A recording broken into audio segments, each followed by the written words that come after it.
Hello, welcome. I see people are filing in now. Hello, welcome. I am very happy to be doing another live stream with all of you. Why is the YouTube notification always late? I mean, it's not that late. It's only a minute and 20 seconds into us being live here, so you're not too late. I'm a tiny bit late. Technically, I had said that the live stream is going to be at 1 o'clock. I think I started at like 1:05. So, I mean, I'm technically a tiny bit late, but I already had this sketch like partly ready to go. So that's why you might feel like it was late. Anyway, I'm glad that y'all are here. I am doing something a tiny bit different today. Normally, I have whatever it is I'm working on, the sketch completely ready to go, but today I am doing a tiny bit of sketching with you. So this morning I did this sketch on my iPad using Procreate, and then using a light pad, I transferred it onto the watercolor paper here, and I'm just sort of cleaning up the sketch here, and I like to have the rough one nearby just so I can, you know, just use it as a reference point, because whenever I transfer the sketch onto watercolor paper, it looks a little bit different, and there's sometimes things that I just want to adjust. But yeah, the thing about sketching live, or even just sketching when there's a camera on, it just, I don't know, I get a little bit of performance anxiety, which is why I don't do a lot of sketching live or film it very often. So this is like a happy medium where it's like mostly done, and I'm just sort of fixing up any little things here.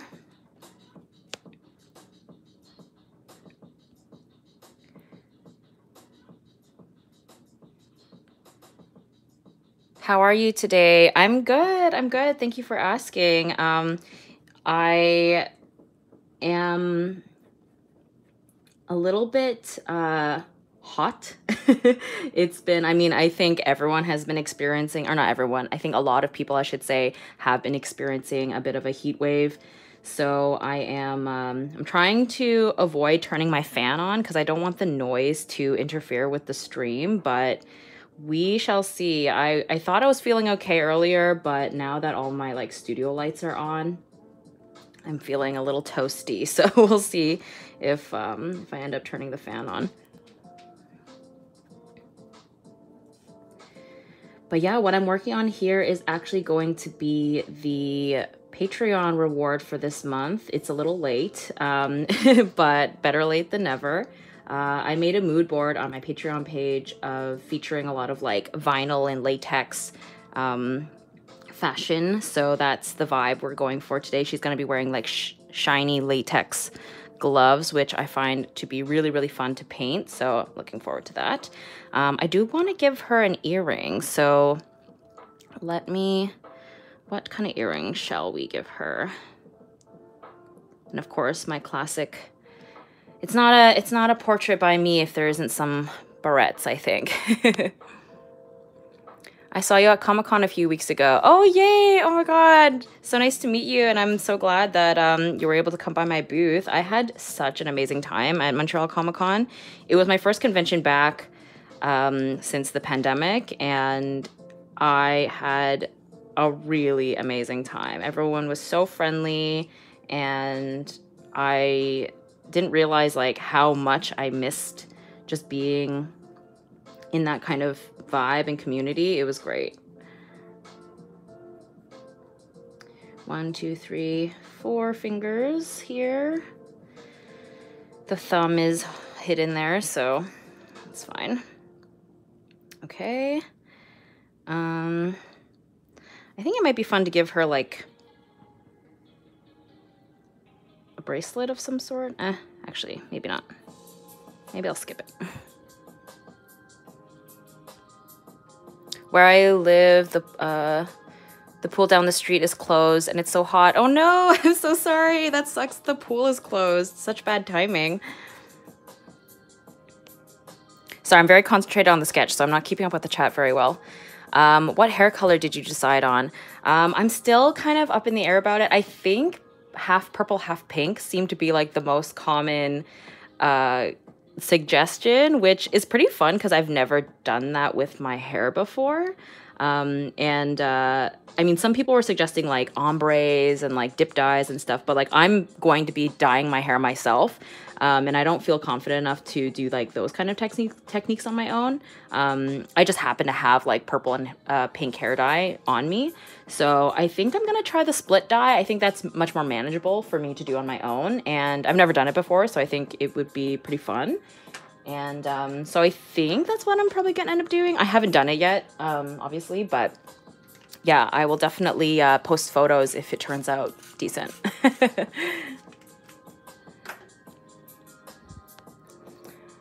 I was supposed to go to the water park, but I got COVID. Oh no, I'm sorry. That sucks. I hope that you feel better soon. You should draw an androgynous mullet hero for Australia's Mullet Fest. It's to raise awareness for those typically men suffering from mental health in workplace environments. Oh, that's amazing cause. That's awesome. I'm so slow at like making work that's like topical. So I do love that suggestion. I think that for anyone who is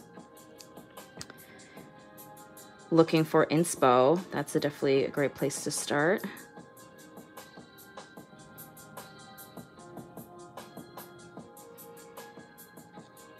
Okay. Oh, I forgot. I want to give her an earring. What shall we do? I'm going to keep it simple.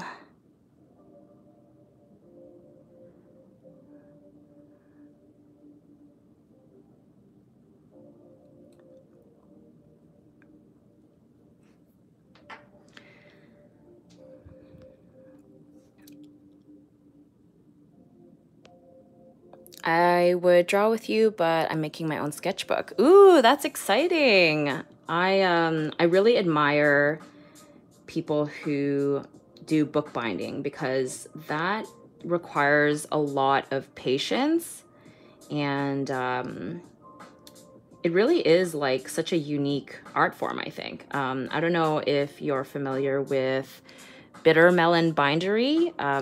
Chanel is super sweet and has her own YouTube channel and business where she does lots of bookbinding. Ooh, that is a really wonky earring.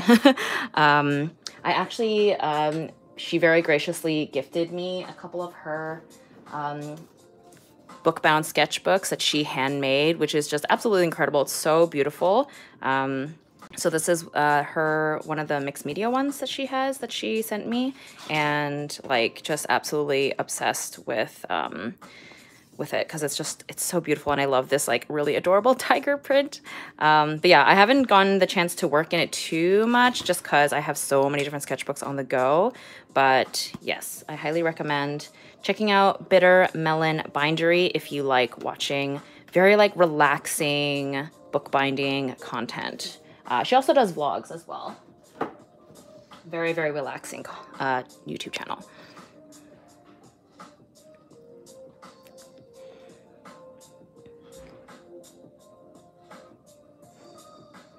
So right now, the first round of the sketch, I used my Kohl Erase Color Pencil, which is an erasable pencil, and now I'm going in with the Faber-Castell Polychromos pencil, which is oil-based. And so the reason why I like to do this is because it being an oil-based pencil, it doesn't really budge that much when I start using wet media on it, which today we will be using acrylic inks and some watercolors, so which I don't do very often on live. I almost never paint on live because of it's just a little bit more of a difficult thing to do, and it's a little bit more nerve-wracking, but and also the drying time. But I don't know, I was feeling adventurous today. I introduced the acrylic inks in the mix because I think they dry a little bit faster than a watercolor does. So hopefully we're not spending too much of this live stream just literally watching paint dry.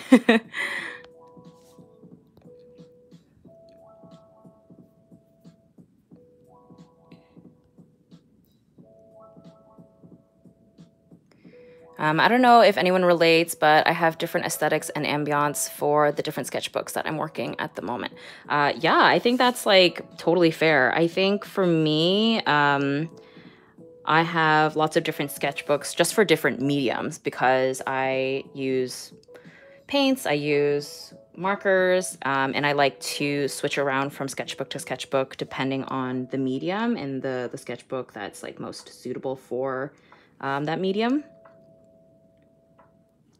But I wouldn't say that I guess like the aesthetic changes just because of the different mediums, but I don't really, I don't have like a theme, I guess, for each sketchbook. But it's definitely a cool idea because then there's like a really satisfying consistency, I think, that would be when you flip through the whole sketchbook, if there's like a theme or a mood.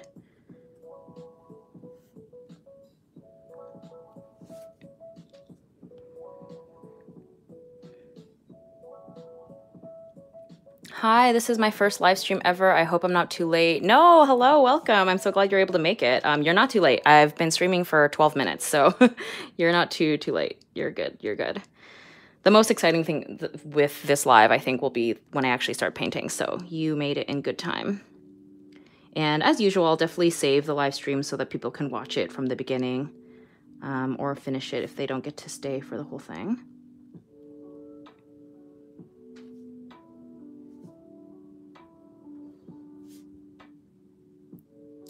I've said it many times and I'll say it again. Yay, I'm not 2 years late. It looks adorable. Thank you so much. I'm glad that you were able to make it. I was a little worried I wasn't going to make it, honestly, guys. Yesterday I went kayaking and had dinner and drinks with some friends. If you saw my Instagram stories, you probably know this already. And I was so pooped.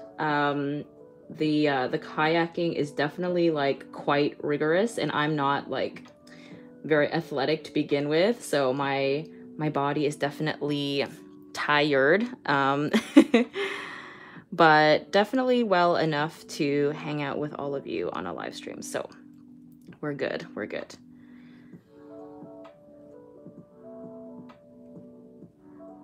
It was fun though. I'm sad because it made me so motion sickness. So that like definitely dampened the experience. My body is betraying me. So if I go again, I think I'll have to take some kind of like Gravol or something to counteract the motion sickness.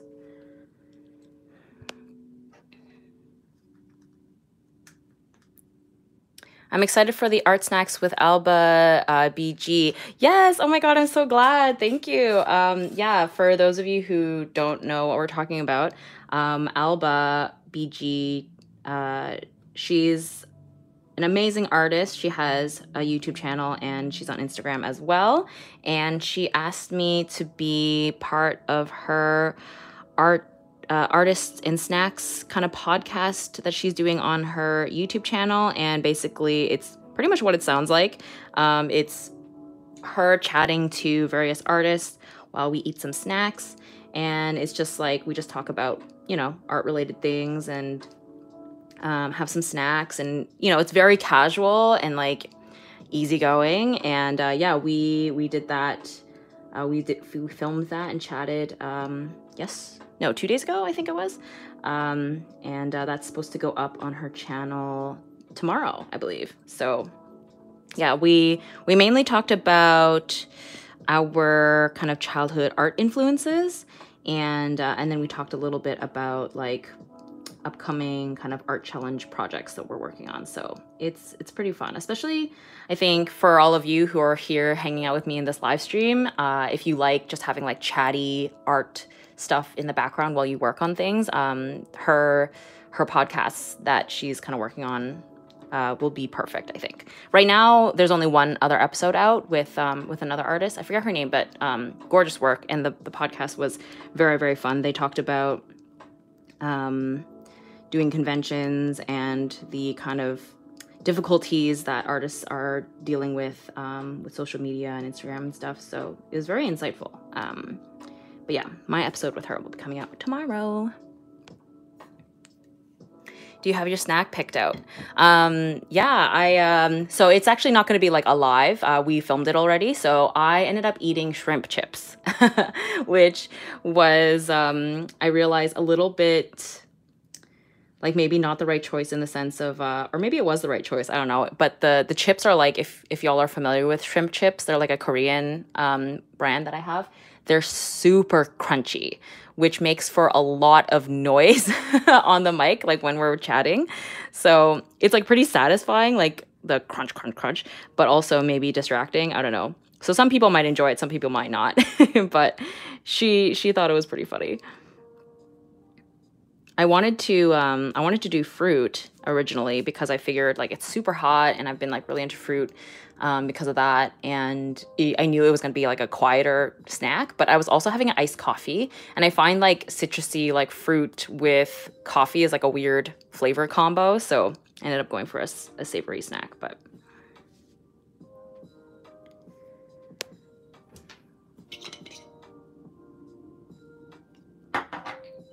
Also, hydration reminder, everyone.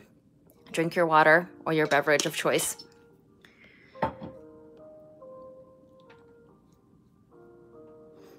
This is the Faber-Castell Polychromos in dark red. I should have, if I did this correctly, put all the art supplies that I plan to use in this live stream in the description.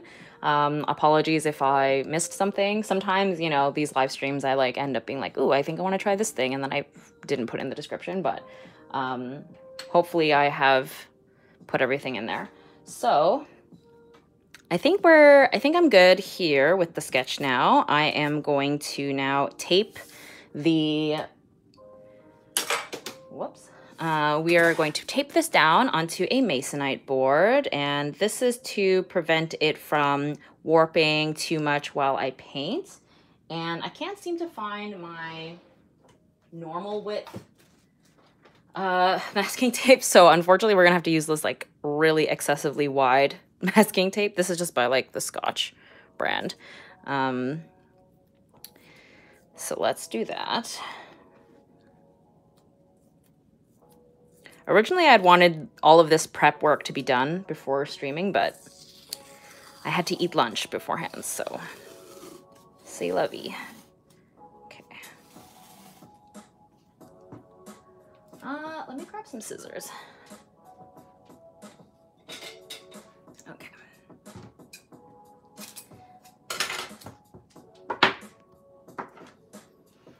Have you watched the new Doctor Strange film, Wanda is Scary, in that movie? I actually haven't seen it yet. I've been meaning to check it out because I am curious about it, and I did enjoy WandaVision. I know that Doctor Strange will be very, very different than WandaVision, but oh, that is like very crooked. Hold on. But yeah, I think I saw the new Doctor Strange film is on Disney Plus now, so I can catch that at some point. I'm very behind on new movies. That's still crooked, but slightly better.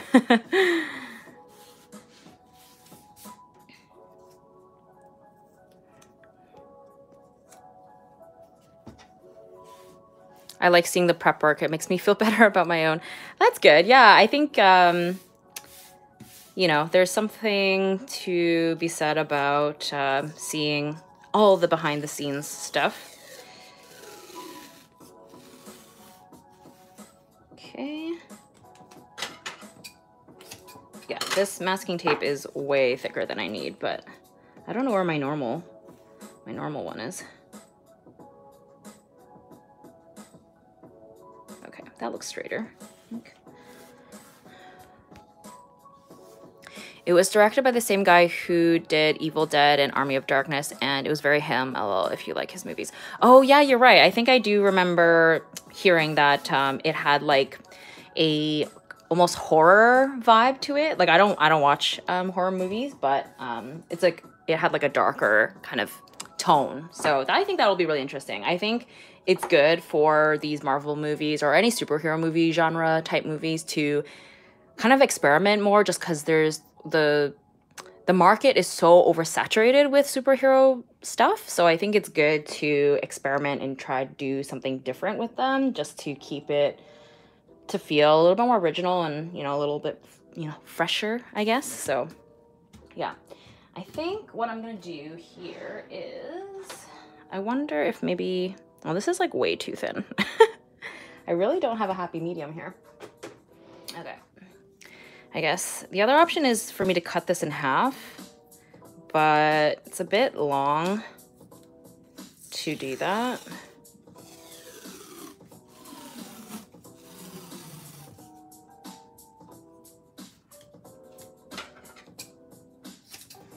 I can try. Let's see.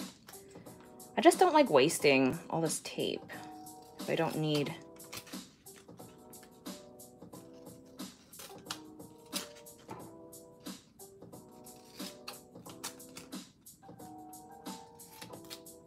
Wow, I can't believe that worked. Okay. All right. Sorry, I'm not keeping up with the chat. I will do so when I finish this prep. There we go, that's better.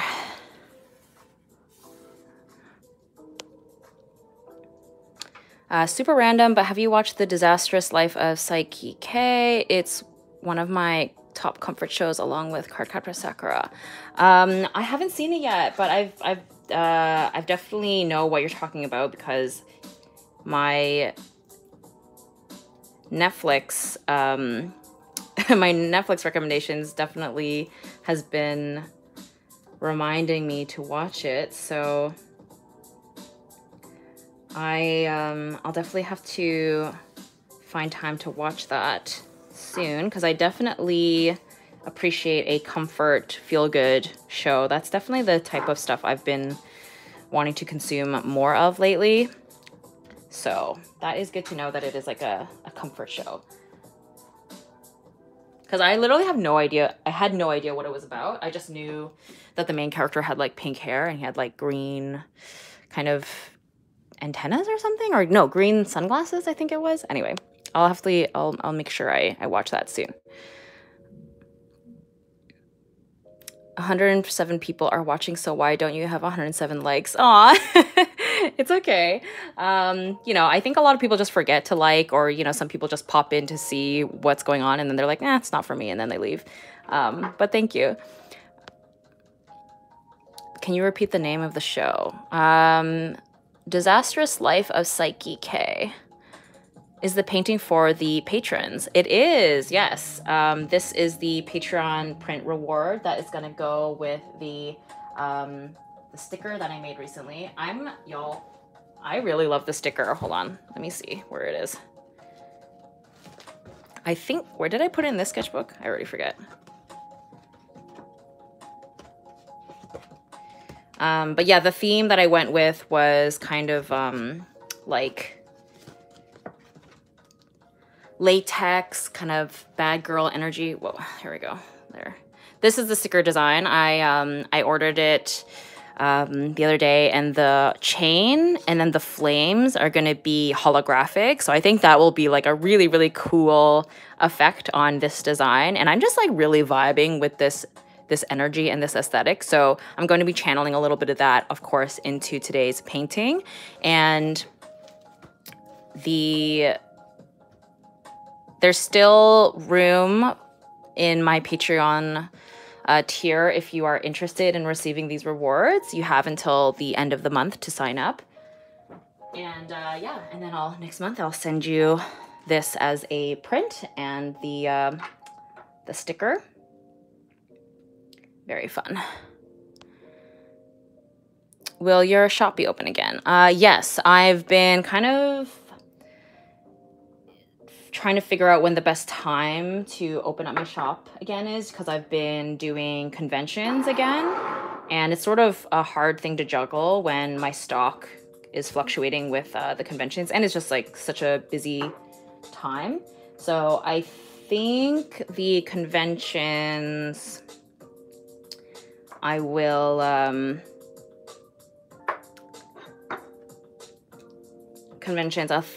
sorry, my brain is fried right now trying to think about painting and then also thinking about my shop. I think the shop will probably open September, maybe. I'm not guaranteeing it, but I think that's kind of where I'm at because the last convention I have is in August. So yes, I'm trying to decide what I want to paint first. I guess let's do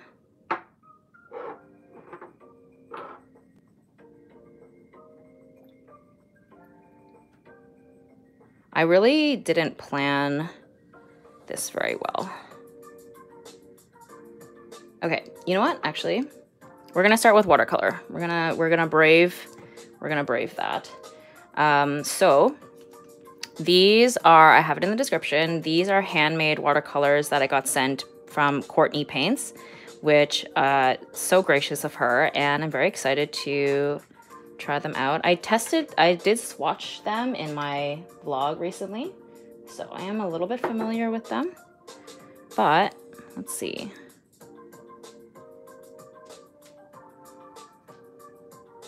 I also just realized I don't have like a tester sheet on me to swatch.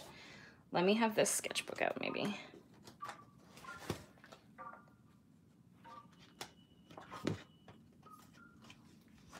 Where did I do the sticker?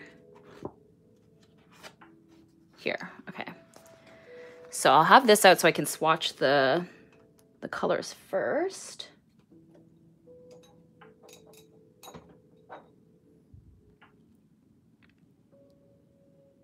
Have you thought about adding Pin Club to your Patreon? Oh, I think that for me, I already find juggling the sticker and print reward to be sticker, print, and the exclusive video and, you know, extra content on my Patreon is like kind of a lot already for me. Like, I think that's my threshold right now. So unfortunately, probably will not do a pin club, but I'm glad that you're interested in that. I do want to make more pins. Enamel pins is something that I quite enjoy and have been interested in doing more of, just like for my shop, not for Patreon specifically. But again, it's just so many ideas in so little time.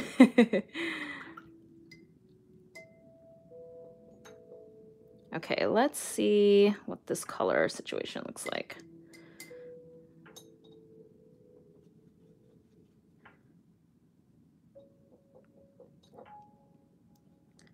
These feel about right, I think. I'm just trying to make them slightly more concentrated mixtures. I think.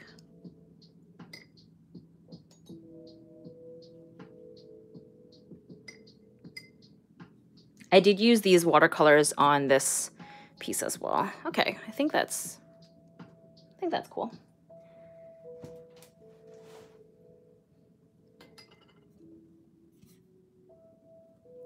Hydration reminder. I'm like very thirsty today, I think because it's so hot.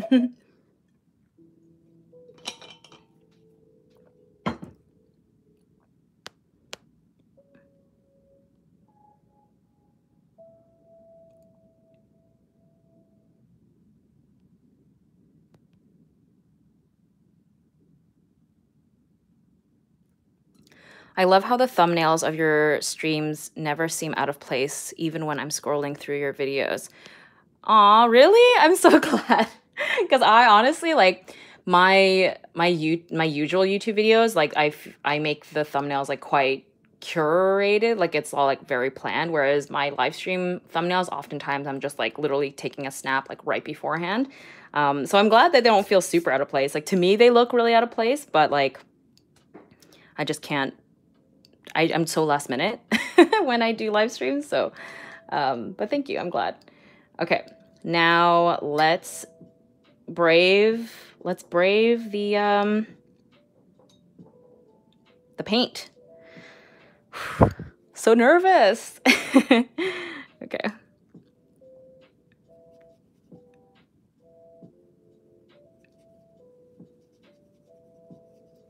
I apologize that due to the nature of painting and streaming, I might not be as chatty. I'm realizing, like, I feel like it's hard to keep up with the chat when I'm painting. It's easier, I think, when I'm using other media, but okay. I'm wondering if I made this base too orange, the skin tone orange. Let's let it dry and see how it looks. Normally I would use a blow dryer, but I won't do that to you because that would be so loud and annoying. I always crave fruit when it's so hot outside. Yes, I agree. My mom came to visit last weekend and she brought me so much fruit. I was so excited. She brought apples, cherries, and watermelon. So good.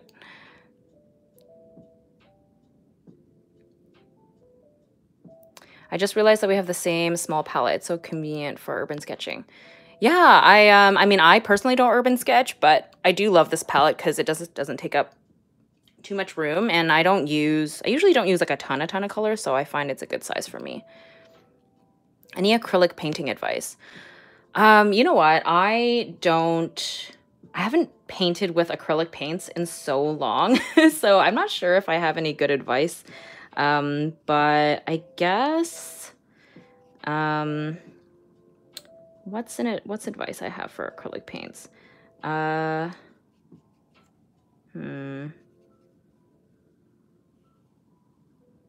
I guess for me, with acrylics, I definitely like using mediums to dilute the paints, because I like painting in like kind of thinner successions. But again, it would depend on the type of work that you make and how you want, how you prefer to use the medium, because some people like using acrylic paints really thick. So my advice, if you personally like to paint with thinner layers, I would say it's good to get like a, what's it called? Matte medium, I think is usually what I use, or like a fluid medium, I think is what I use when I it's been so long since I've used acrylic paints, but instead of using water, I think it like binds the paints, or keeps the paints bound better when you're diluting it with the actual medium as opposed to water. There we go. Words are hard today.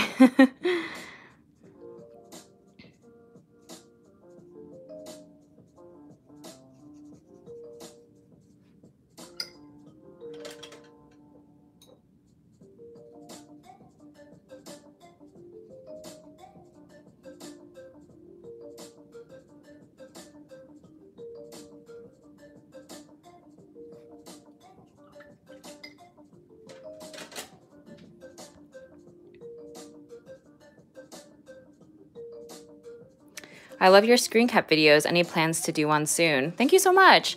Yeah, I really enjoy doing those videos. They're something that I think I will like continue to do on my channel for a really long time. I was kind of surprised that my most recent one, the Avatar: The Last Airbender one, like didn't garner that many views, just because I feel like Avatar: The Last Airbender has such a long and large audience. So like I understand that like some of my other screen cap videos don't perform very well because they're like slightly more niche audiences, I guess. But yeah, I was kind of surprised that the Avatar one didn't do as well. But It's not going to stop me from doing them. I still enjoy it, of course. So I don't know when the next one will be. Trying to think what... I feel like I have a list somewhere of ones that I've, like, different series that I've been wanting to do, but perhaps maybe I'll dive back into a live action, since Avatar was animated, or maybe I'll do a Disney movie. I don't know. I think I have to, one thing at a time. I was just rewatching Avatar with my dad. Oh, that's so sweet. I love Avatar: The Last Airbender. I find any and all excuses to talk about it because it's one of my favorite series of all time. That's very sweet. And yeah, definitely like a great show to watch with other people because it's just got a lot of heart and it's pretty wholesome at times. I mean, obviously it does dive into kind of darker themes and stuff, but generally it's definitely like a family-friendly series.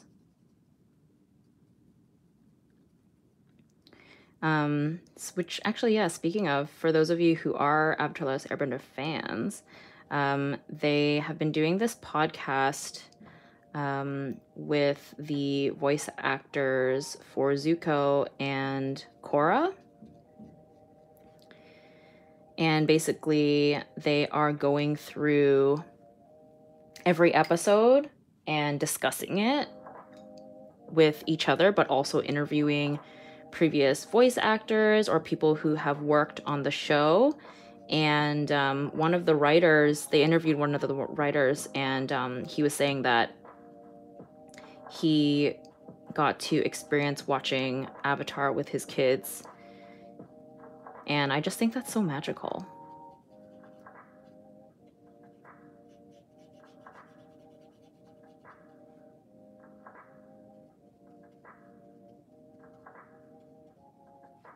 Also, what's magical is that his kids love the show. That's probably nerve-wracking for him, like, you know, this thing that he worked on and wants to experience with his kids, and it would be so depressing if they didn't like it. So thankfully he was saying that they do really, really enjoy the show, and it's been a fun experience for him to like relive this show that he worked on so long ago and also experience it with his kids now. So I don't know, I love that. It's pretty timeless, the show.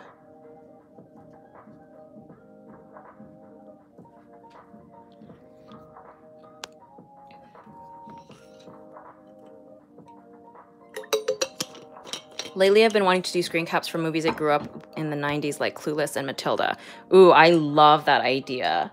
I'm a 90s baby, so I am very, very much attached to the stuff that I grew up with in the 90s as well. Both Clueless and Matilda are great choices. I definitely have been wanting to do some kind of fan art for, yeah, like those iconic films. For me, I think, yeah, like Clueless, Legally Blonde, Mean Girls, like those are the ones that I've been like, I really want to make something for it. I think I technically have done Clueless fan art before, like way back, but I would love to do something new or more recent with it, because such an iconic movie and the fashion is incredible. I am drawing Avatar: The Last Airbender fan art right now. What do you think about Zuko as a character? That's so cool. I love that you're making fan art for it right now as I'm talking about it. Zuko is, I think, I mean, and I've talked about Avatar in length in that screen cap video, but I think that Zuko is like one of the most satisfyingly written characters. Like, his character arc is incredible. Like, that is character 101 writing, I think. It's so good. We love a redemption. And it's like a really well done redemption. It feels earned and it feels natural. Like, I find that sometimes when antagonists get like a redeeming arc, sometimes it feels forced, or like it doesn't feel it feels like, oh, I wasn't expecting that. Whereas like when I rewatch Avatar, even from the very first season, you can see the humanity under Zuko's behavior, even when he is the antagonist. So they did such a phenomenal job writing that character. And I think that's why I love the show so much, is that they just did such a great job with the writing.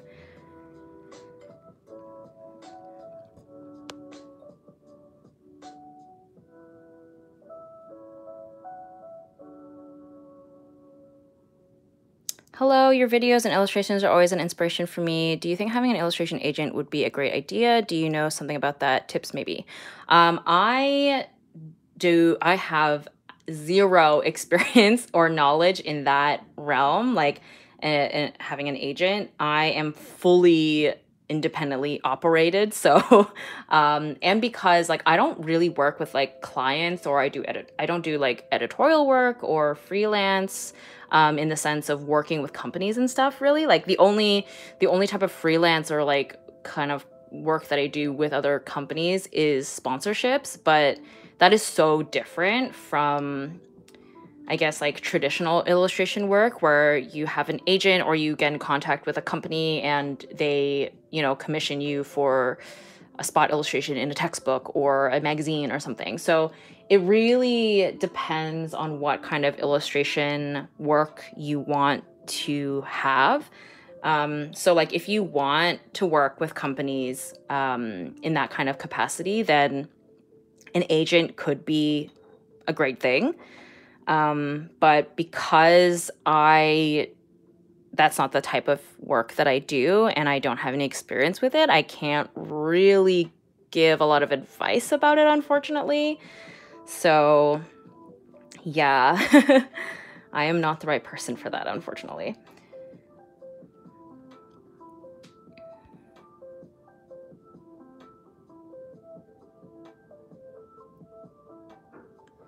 Do you know Stranger Things has makeup for people to use?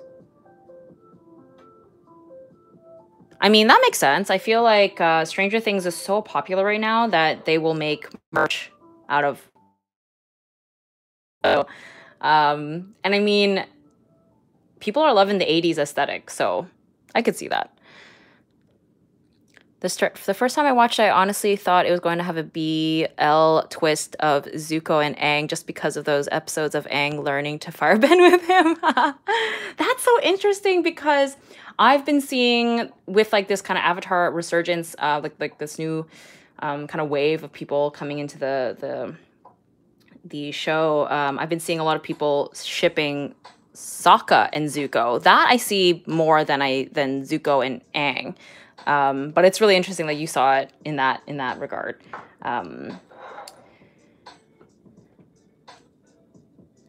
Either way, I mean, I respect all the ships. I personally was like fully convinced that Zuko and Katara were gonna end up together. I'm still sad that they didn't, but it's fine.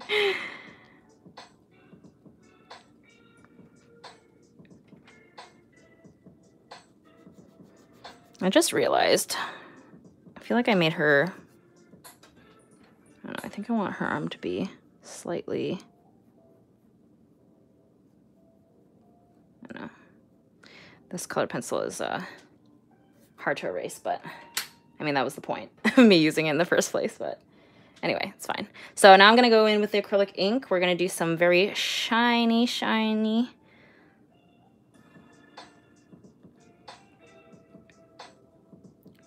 latex material, which is very fun.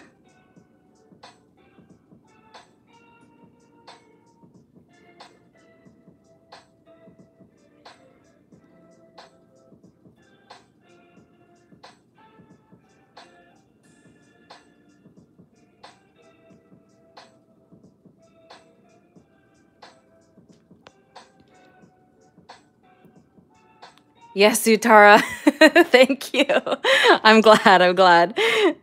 Actually, yeah, if that podcast that I was talking about, the Avatar Last Airbender podcast, that writer that they were interviewing, I forget his name, but he actually was also a Zutara shipper, and apparently that was a big, hot debate in the writer's room about Zutara coming to fruition.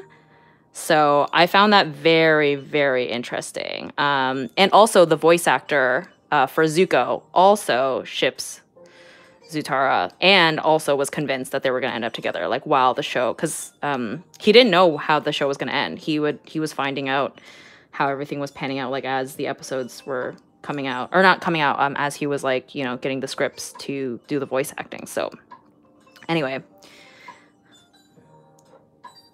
I'm glad I'm not the only one. Why is your painting process so therapeutic? Mine's always such a mess. I mean, my painting process can be quite stressful, but I think because I'm taking like a simpler approach, I think, with this.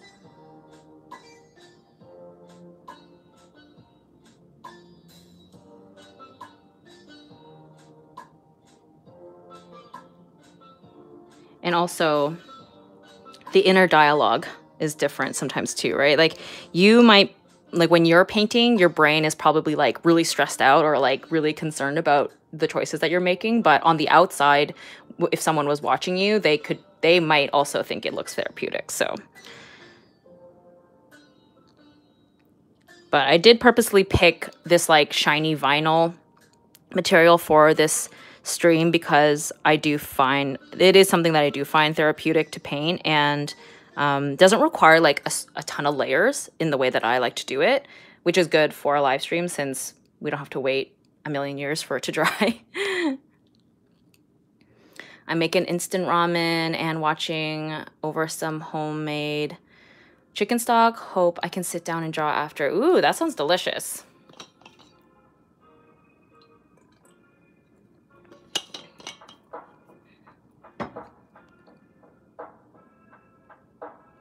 Do you have any tips for stretching watercolor paper, or do you just go for it when painting? I actually don't stretch my watercolor paper very often, mostly because I'm very impatient. But there's like tons of videos on YouTube about how to stretch your watercolor paper. I guess the two most common methods is stapling your paper to the board, or like butcher's tape, I think is what it's called. I think it's usually called butcher's tape or like gummed tape. Most art supply stores will sell it. It's like a brown water activated tape that you use to like keep the paper on the board. But yeah, I personally am so impatient and so last minute about everything that I just tape it down with some masking tape. It warps, you know, it's like it'll be warped a little bit after the fact, but what I do is if it's like really, really warped, when the painting is done, I'll flip it over, paint the backside with water, and then like put a sheet in between that wet side and then like a bunch of heavy books, and then it'll flatten out over time. But that's like annoying as well. So I don't know. I got to pick my battles, I guess. But yeah, there's like articles about if you just like Google how to flatten out your warped watercolor paper. That's where I came across that technique, because I know that my verbal explanation might be hard to follow.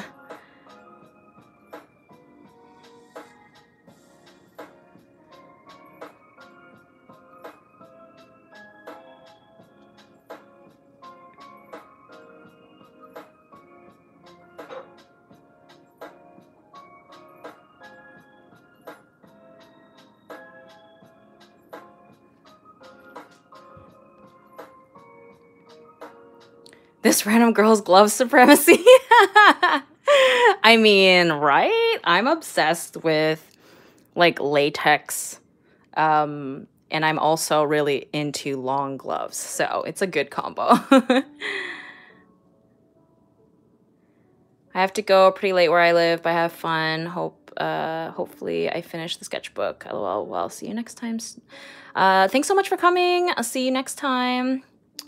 Any tips for art streaming? I feel like every time I stream, I'm so awkward and I never know what to do or say. Hi, Reese. Yeah, live streaming is really tricky. for me, I think having been on YouTube for a while, that definitely helps for me anyway, like just in terms of chatting and painting at the same time. I would say that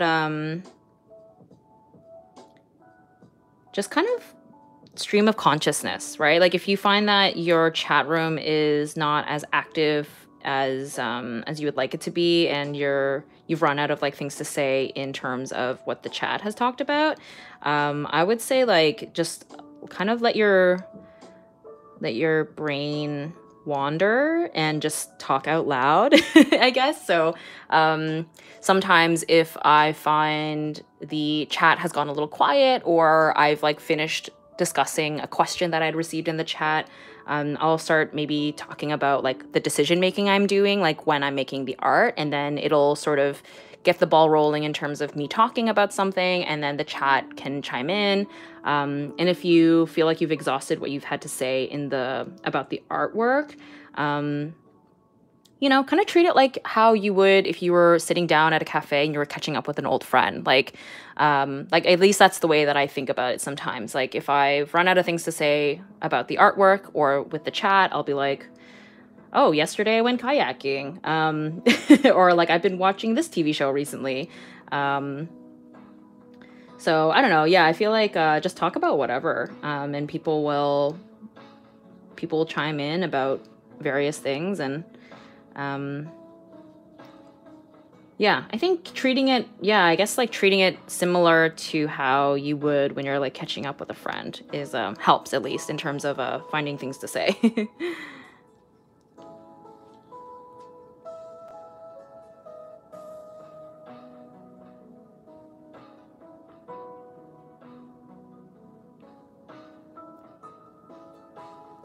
I've asked this on a previous stream, so I believe it's only fair to ask. Marry, kill, do the Devil's Tango with Sokka Sesshomaru in Gyomei. Ooh, okay, wait, hold on. I'm not familiar with Gyomei. Let me Google this. Let's see, KTTT. Oops, exit.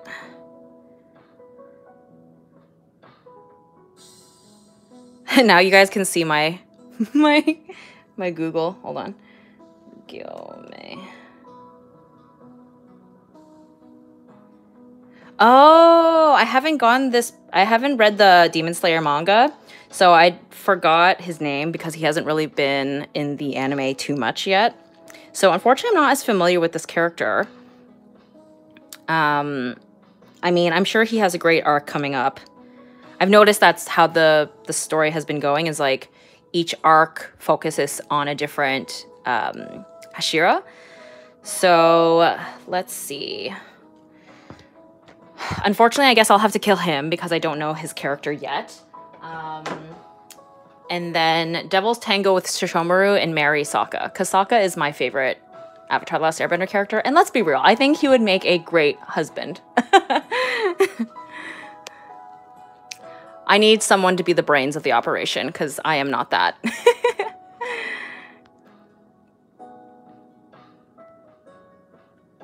I really like the co-working stream vibe. Yeah, actually, yeah, that's another thing too, Reese, is... I don't know if you're familiar with Cheyenne Barton, but she streams pretty often on Twitch, and a lot of her Twitch streams are kind of co-working sessions. So she has like a timer where it'll be like 30 minutes, 40 minutes of just music or like a podcast or a video playing in the background, and everyone is just sort of, it's like an ambient like working session. And then after that timer is up, she'll kind of come in, chat with everyone and like catch up and stuff, and then like it kind of goes back and forth like that. So that's definitely an option too if you want to stream but don't feel like you want to or feel comfortable with talking the entire time, because it is a lot. I do agree. I personally like to do my live streams this way because I am a very chatty person and I can talk about anything. And that's just the way that I am. So, but yeah, I definitely agree with the advice that some of the people in the chat are saying, is that is recognizing what makes sense for you and your audience, because everyone, not all streams need to be extremely chatty.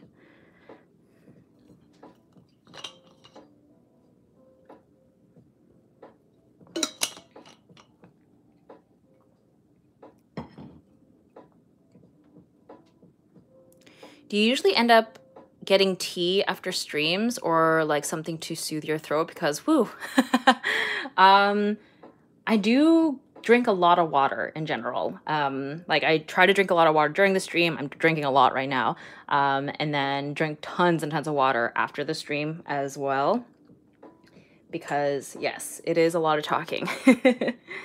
And my throat seems to be extra scratchy today, maybe because I had gotten some cocktails last night. So bear with me, friends. Okay. Yo, these gloves are looking shiny. Very satisfying. So now I'm just sort of going back in on certain areas that I want to be darker, but not filling in every part because we want the variations in the tones here.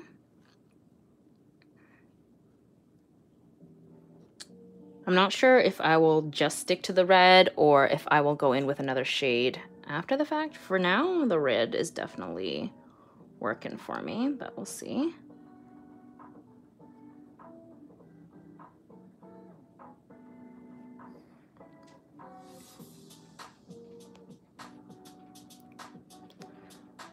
I should live stream again. I do like chatting while drawing. It's all about making the time.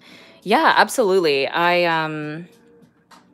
I really enjoy it because I find I get really distracted quite easily when I'm making art, and having the kind of multitasking element when I'm doing the live stream, like chatting with all of you as well as painting or drawing, it keeps me focused. Like if I was doing this on my own, I would have probably made so many impromptu breaks, just getting distracted. Like I'd be like checking Instagram or walking off to have a snack or something. So yeah, live streams definitely actually keep me on task, I think. Obviously, I pause to like chat with all of you, but I think it keeps me on task more than when I'm on my own.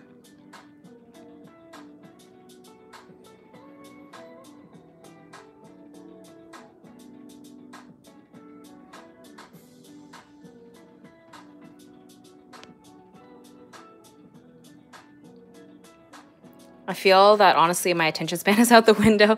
Yeah, honestly, like my attention span is short. Even if I'm watching a TV show or a movie, so many times I end up checking my phone for something.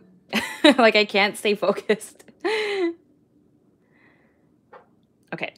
I think I'm going to, definitely I'm gonna give her red lips, and then I'm gonna do like this choker, this red latex color as well, but I'm a little bit torn on what to do for the top.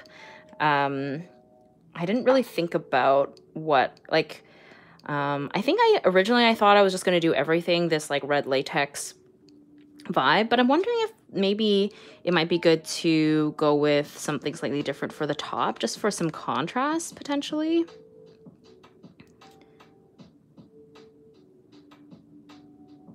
Potentially, we'll see.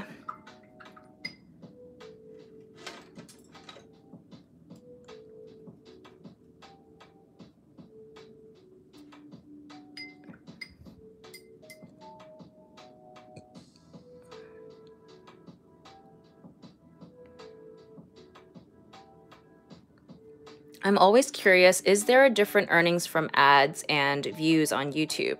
As far as I know, there's actually no, I don't think I gain money from views.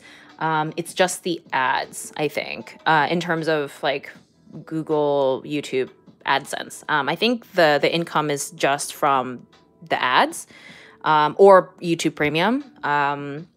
So I think the views sort of help push the video to more people and like, you know, for a recommendation and like, you know how algorithms work. Like when there's a lot of activity or engagement on a video, it gets pushed more, and then thus more views equals more views on the ads.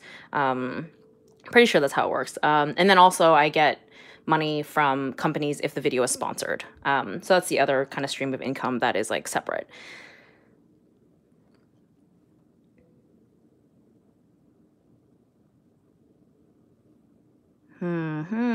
Okay, let's do, yeah, I guess I'll paint her lips since we're here already.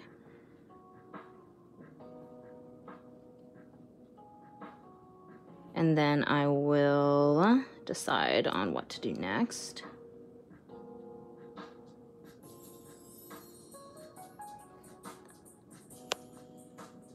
I ship Jet and Zuko. Oh yeah, that is another ship. You know, I'm here for it. I like that. I'm here for it. I liked Jet as a character. I wish we saw more of him, honestly. I thought his character was really, really interesting.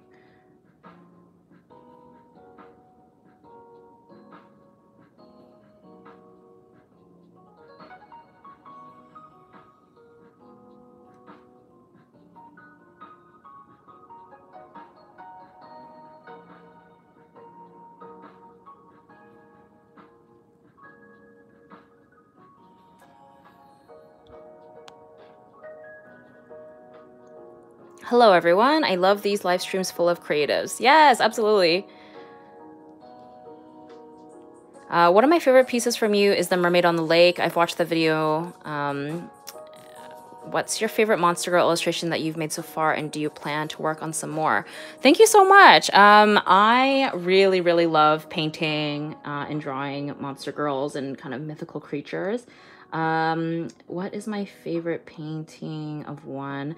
I think the vampire that I did while she's, I guess like it's a more subtle monster drawing because she basically looks human, but she technically is a vampire. Hold on, where is it? Do I have it? Yes. So for those of you who don't know, the person was talking about this painting, I believe, which is the mermaid in the kind of water here that I did in a YouTube video a while back using acrylic inks. And then I would say my favorite painting personally is this one here of the vampire chilling in her coffin, just reading, you know, vibing, doing her thing. So yeah, this is honestly like, and it's kind of sad.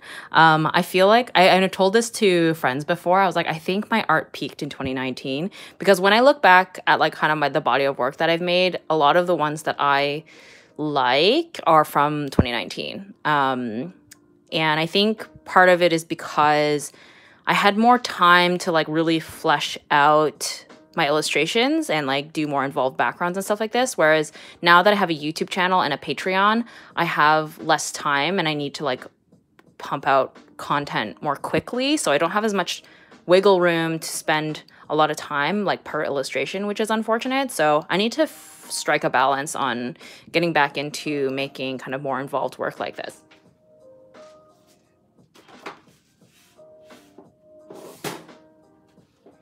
But yeah, those will be, both of those were prints, which will be available in my shop when I open it back up, hopefully in September. And for those of you who are in Toronto, I'm going to have them at Pretty Heroes Convention and Fan Expo next month. So I'm very excited to see some of you.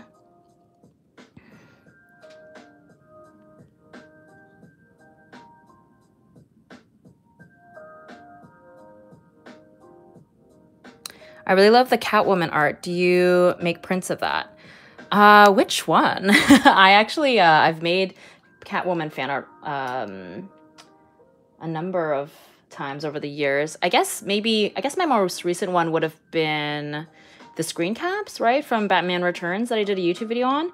Unfortunately, no prints on that. I kind of have like mixed feelings about selling prints of my screen cap redraws just because it's like a direct copy of something as opposed to like fan art that I make, which is like completely original in terms of like my concept and posing and all that. So I don't have prints of any of my screen cap redraws, just because I think, I don't know, I feel weird about like making reproductions of something that I've like copied essentially. Like it's still mine in terms of like I created it, but you know, it's a tricky kind of place to navigate. I've seen people sell their screen cap redraws and like that's totally fine. Like if they are happy to do it, then like go for it, but that's just me.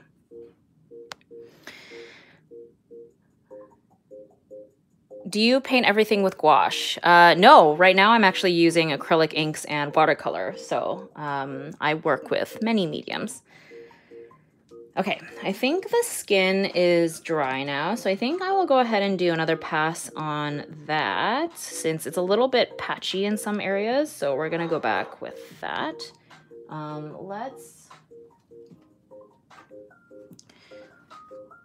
Now that we've had this paint sitting here for a while, let's just double check what it looks like. So that looks right. And this, I think this might need another boost of paint. Oh, maybe not. I think we're good. Okay. Let's go. Yeah. Yeah, I think I'll just do a second pass.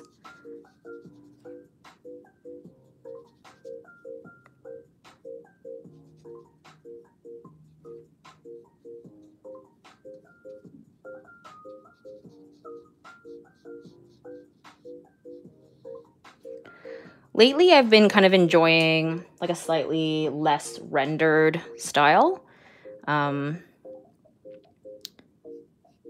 So I think with this one, I'm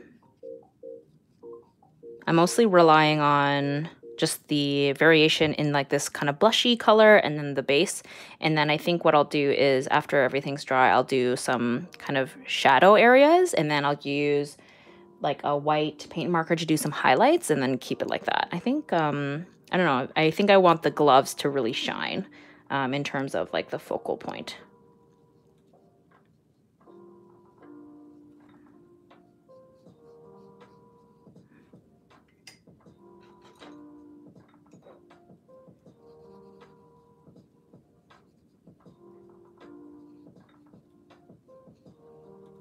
And then we'll have to decide on what color I want to make this top.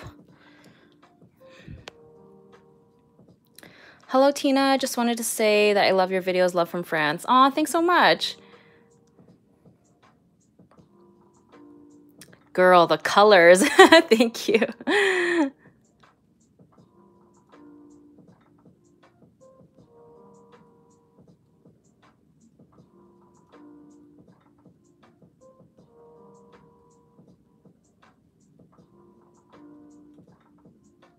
Also, WB is very strict about their characters. I did fan art of Catwoman from Batman Returns years ago and listed it on Redbubble, and WB had it removed.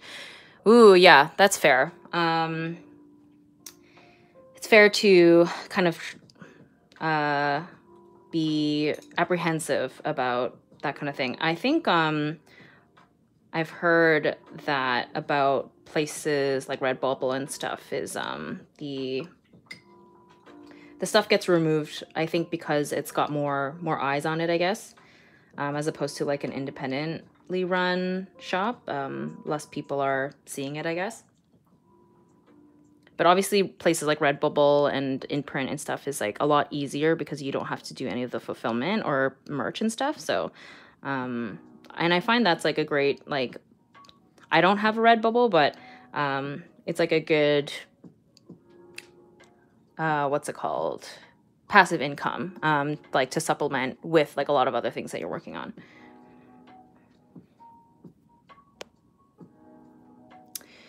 Could be black or deep dark red, maroon. Yeah, I do like the idea of a black. Because I was also thinking I wanted her hair to be dark. So I think that would be a good color scheme.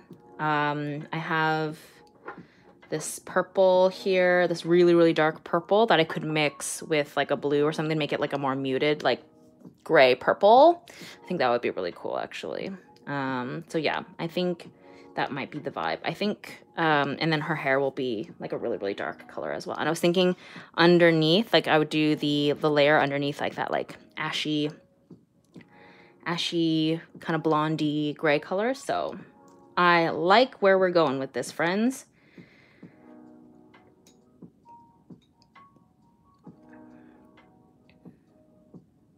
There's like a lot of people in the stream right now.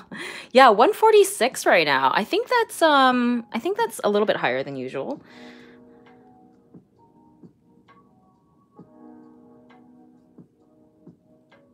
I appreciate everyone who's hanging out with us. Hope you're enjoying. Even if you're not engaging with the chat, I'm happy to have you here. I know some people just like to have this like in the background to keep them company.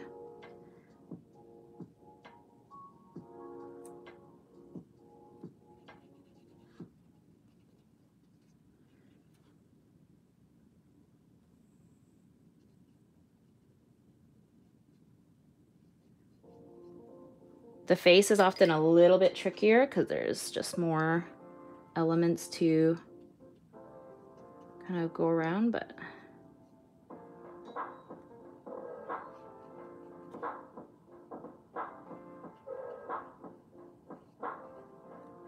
I think we got it.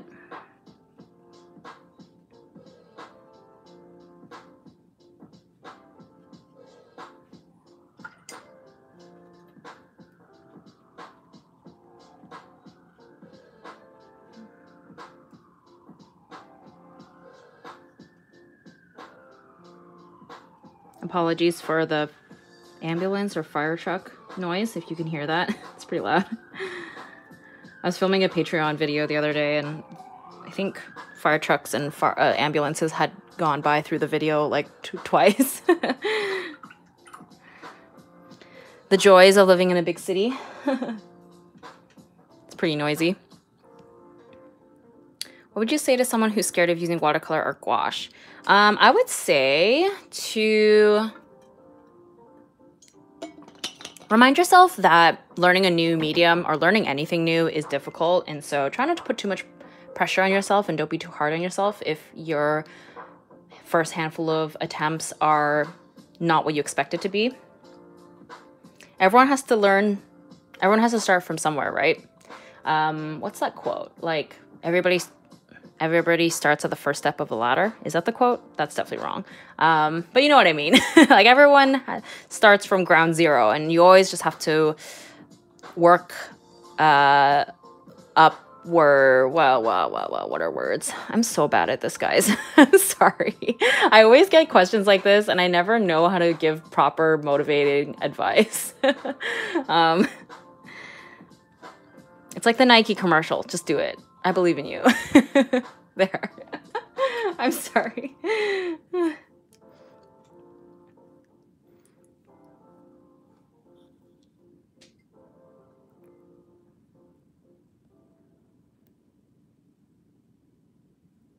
Why aren't you scared of the color saturation? I'm always scared of messing up. I think part of it is experience. When I was initially starting with watercolors, I was, like many other people, like very scared of messing up. I mean, I still definitely am. But I think over time, I've been like going super, super light for too long is very time consuming. And because I like to paint with like very, very vibrant colors, it's just more efficient for me just to go in with like bolder colors. But yeah, a part of it is experience. That's just one of those things, right? Like, I know nobody wants to hear it, but like practice does make a big difference, and repetition, or just like, yeah, working with a medium over and over and over. Yes, let the Nike commercials be with you. Thank you all. Thank you everyone for just allowing my live streams and our little community here to feel like a safe space that I can say silly things, and we all just roll with it.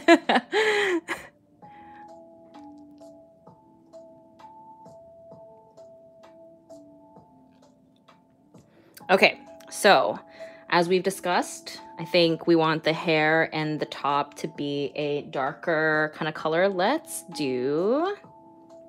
Have I ever used this before? This purple here. Let's find out. It's going to be pretty bold, I think.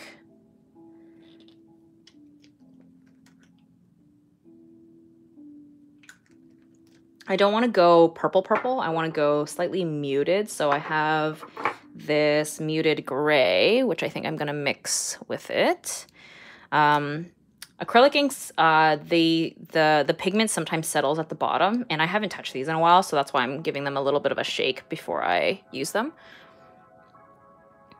The most important thing is that if it's something you really like, it'll start to become natural to just do it without too much fear anymore. Yeah, I think that's absolutely true. And also, I think another thing too is just remind yourself that you technically don't have to show anyone. I think the fear and pressure sometimes comes from like, oh, what are people going to think of it, or things like that. And you don't have to show anyone if you don't want to.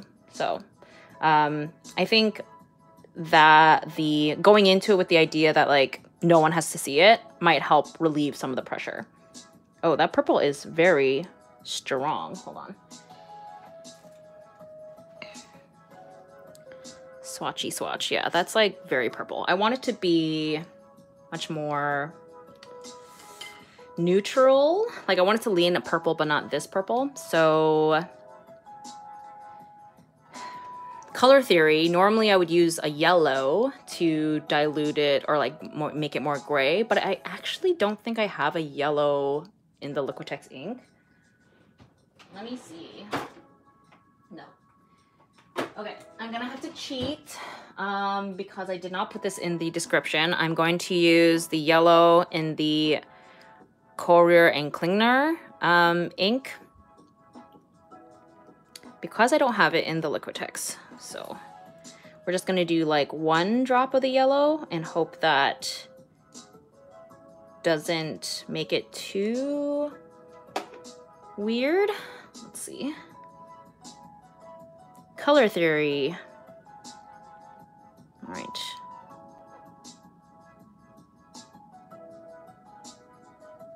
Ah, there we go. That's more of what I wanted. Like I wanted it to be not purple, but leaning purple. It's a little bit brown-ish. Like, do I want it to be slightly more purple? I think we're gonna go with that, actually. We're gonna leave it there. And if I feel like I want it to be cooler, I'll do another color or something.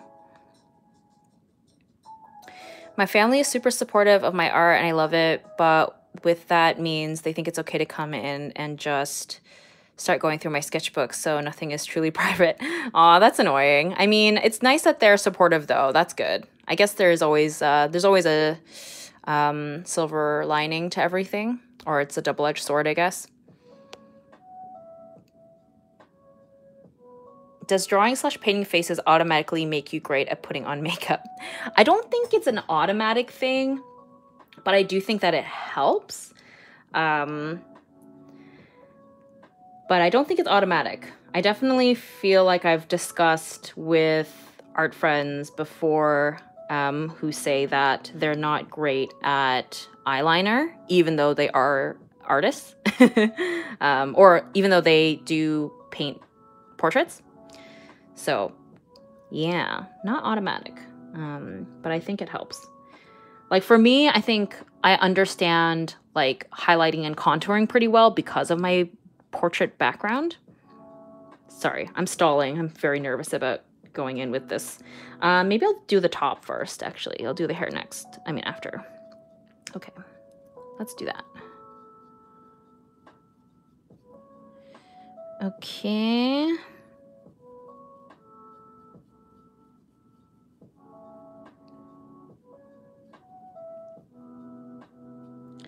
The gloves were easier to like just sort of know where to put the highlights, but the top is actually kind of trickier for me, but we're gonna just do this.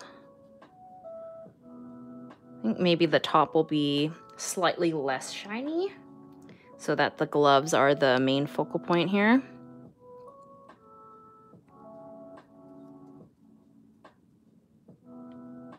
And then, oh yeah, I have to figure out what I want to do about this like countertop or desk thing that she's at.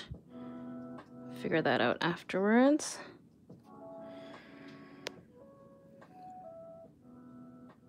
Wish I could stay, but mommy duties. This was fun, and thank you for the advice, everyone. Aw, thanks for joining, Reese. Totally understandable. Being a mom is definitely basically a full-time job in and of itself.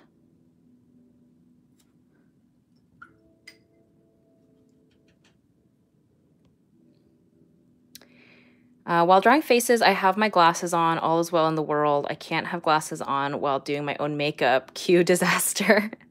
You know what? I definitely relate because I also wear glasses, and I find that if I wear contacts as well, but I don't always wear contacts. So there definitely are many cases where I'm putting on makeup when I don't have my contacts in, so my vision is definitely not as good.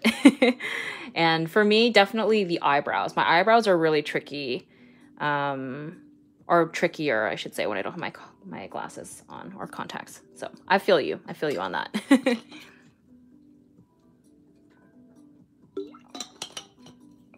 Hydration reminder. I think I need to fill up my water bottle soon.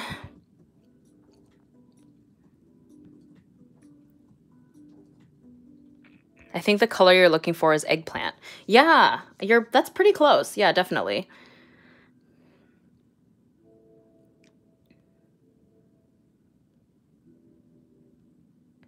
This is kind of random, but when you do cons, how much do you think you spend overhead compared to how much you make? I've only done one small con, and I want to try more, but it's scary.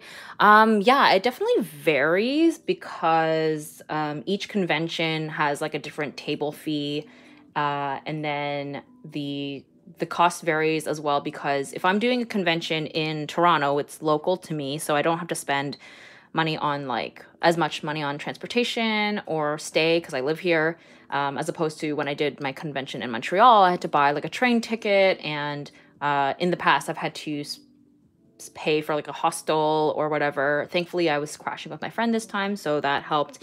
So like the overhead cost varies, and then each convention also varies in terms of like income, because, you know, depending on, you know, sometimes some are larger than others, and or maybe my audience just wasn't really at that convention or whatever. So unfortunately, it's like there's way too many variables, I think, for me to be able to give like any exact numbers or percentages. But for me, I find them worth it. Like I made a profit when I do conventions. And I also have been really enjoying the experience again. So yeah, it really varies. Unfortunately, I can't, I feel like I don't really have any numbers to provide, but I will say it's not for everybody. It's pretty exhausting. For me, I love it, but I know that some people, especially like people who are a little bit more introverted, it can be pretty taxing, because it's a lot of interacting with people all day. But don't be scared. I find what's magical and great about conventions is generally everyone is super kind, and it's just a great community, at least in my experience. So I find that because we're all sort of we're all in it together, right? When you've got an aisle full of artists who are tabling at these events, like if they see that you need help with something, or if you find you need help with something, you can ask, and usually people are very, very willing to step in and help you. Like if you need to, you know, run to the bathroom and you just need someone to watch your table or something. I mean, not everybody. I guess maybe I might have also just been lucky that I've gotten really nice table partners this most recent convention. I guess technically not everyone is going to be the same in terms of helpfulness, but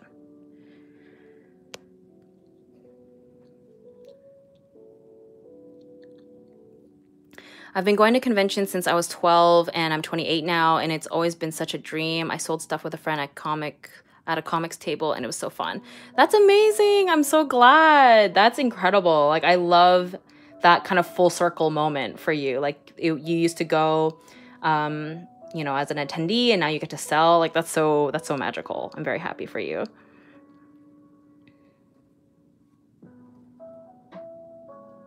Also, I want my hair to be this color, this like smoky gray. It's so nice. I mean, my hair is like almost this color, but it's like, it's so hard to maintain because it always turns blonde.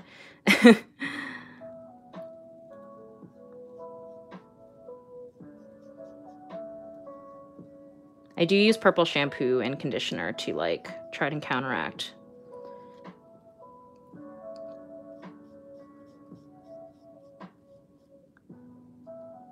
Oh, I completely forgot to leave room for highlights. That's okay. Alas.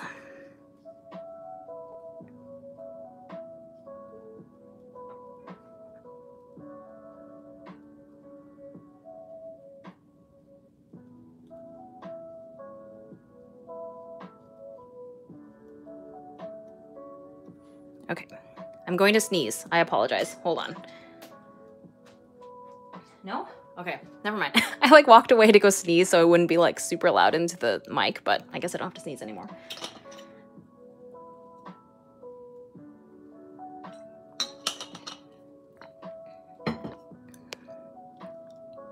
I went to go get a snack and I come back and the hair looks so good. Yay, thanks so much.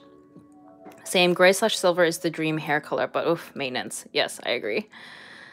Random question. Do you have any tattoos or have you thought of getting any? Yes, okay, wait, no. Sorry. No, I don't have any tattoos at the moment, but yes, I have been thinking about it. There we go. Yeah, for a really, really long time, like, I've always loved the aesthetic and the look of tattoos, but I am, like, an incredibly indecisive person, and so I just never got any. And part of it, too, is that I always kind of got in my head that... Actually, I think I'm just going to leave it. I'm just going to color the whole thing, or paint the whole thing, make it solid. I always kind of got into my head that for me, I wanted my tattoos to be sentimental or like really meaningful in some way. And I've kind of come around to the idea that tattoos don't have to be if you don't want them to be. They can just be an aesthetic thing. It can be it can have as little or as much meaning as you want. So I think, yeah, coming around to just being like less precious about the idea has helped me think about it a little bit more seriously in terms of actually getting one. Again, I'm still like, but that doesn't change the fact that I'm still indecisive about like what it would be, where placement, all these things. So I have been thinking about it. We'll see if it happens. I've been like really enjoying the idea of either a snake or a sword or both. I just think that they would be very cool and I like that motif. So we'll see. We'll see.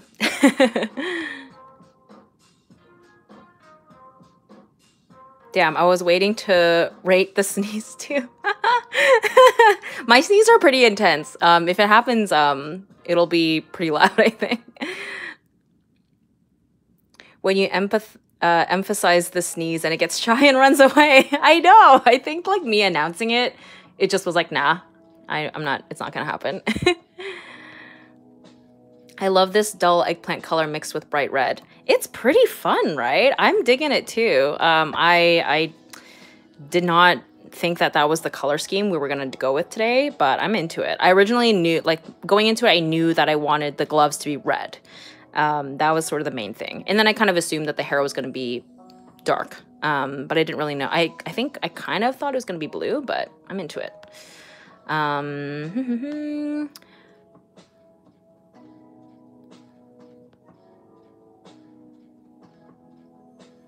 To the rhythm of Old Town Road.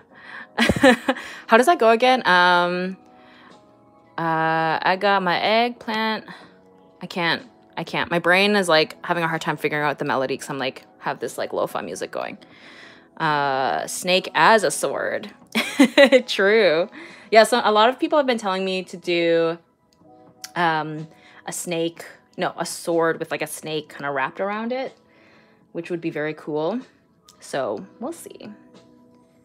Okay, so next I think I'm gonna do the eyes this color as well. I often really enjoy doing that, like making the eye color the same color as the hair. So we're gonna do that. I'm trying to paint around where the highlight is gonna be.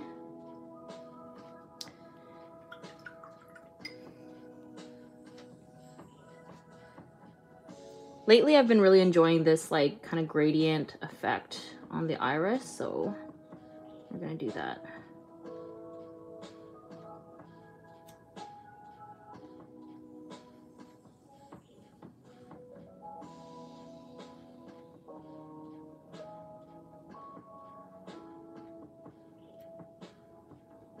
You know what? I was so scared of painting on stream, but this has actually been going pretty well.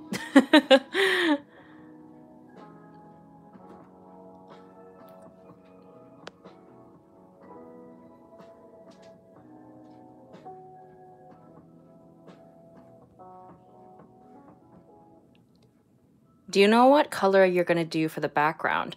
I actually have no idea. That's the next step, I guess.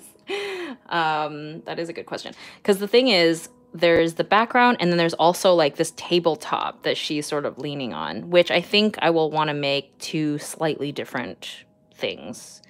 Either like if something's gonna be a pattern or a different color or tone or something, we gotta figure that out. But we will get to that bridge in a moment, I guess. Right now, I think I'm gonna keep going on with the hair, or let's do the eyebrows actually. I'm gonna finally switch paintbrushes here to a smaller one. I was pretty much painting with the same paintbrush this whole time. I think I'm gonna start an art YouTube channel. Ooh, that's exciting, congrats.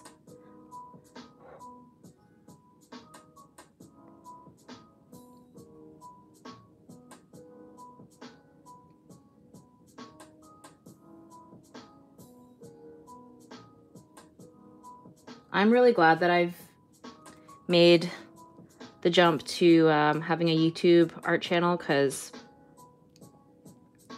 I really enjoy having this kind of community, and I feel really reassured in the sense that, you know, some of y'all probably know that Instagram has been a bit spotty lately, and so I feel especially glad to have another platform to rely on as opposed to only having Instagram, because for me, Instagram has been pretty abysmal in terms of reach and growth. Like, I have had the same follower count for probably 2 years. I'm not exaggerating. I don't know how it's managed to just stay the same this entire time, because I get those notifications that I receive new followers, but I guess I just lose the same amount of followers as I gain, which is like kind of bizarre to think about, like for 2 solid years. So yeah, anyway, That's just a roundabout way of saying thank you for being here on my YouTube channel. I very much appreciate it.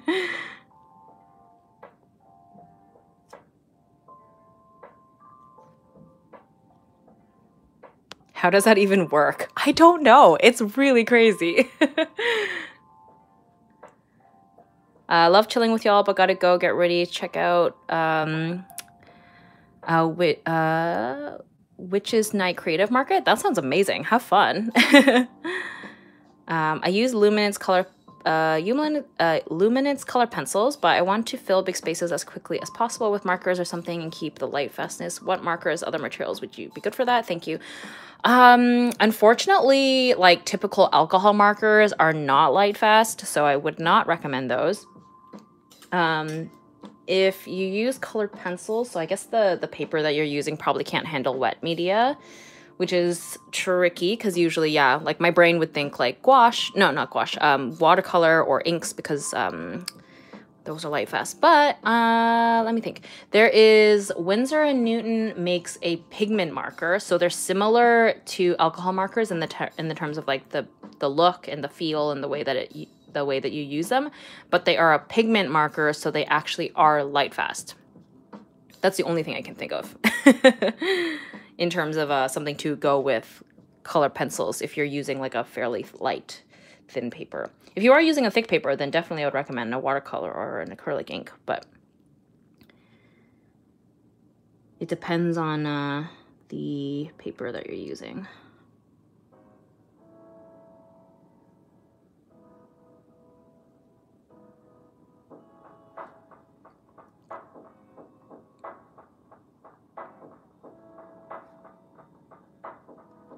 I'm kind of at a crossroads here of like wanting her hair to look like she's got like white streaks, but then also like the highlights of the hair. So I think what I'm going to do is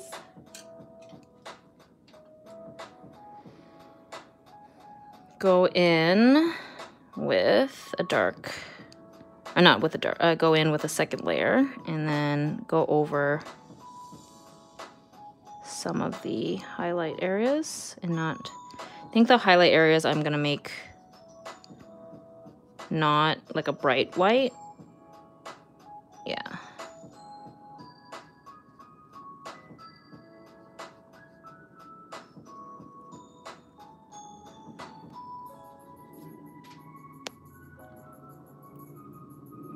Random question. What's your zodiac sign?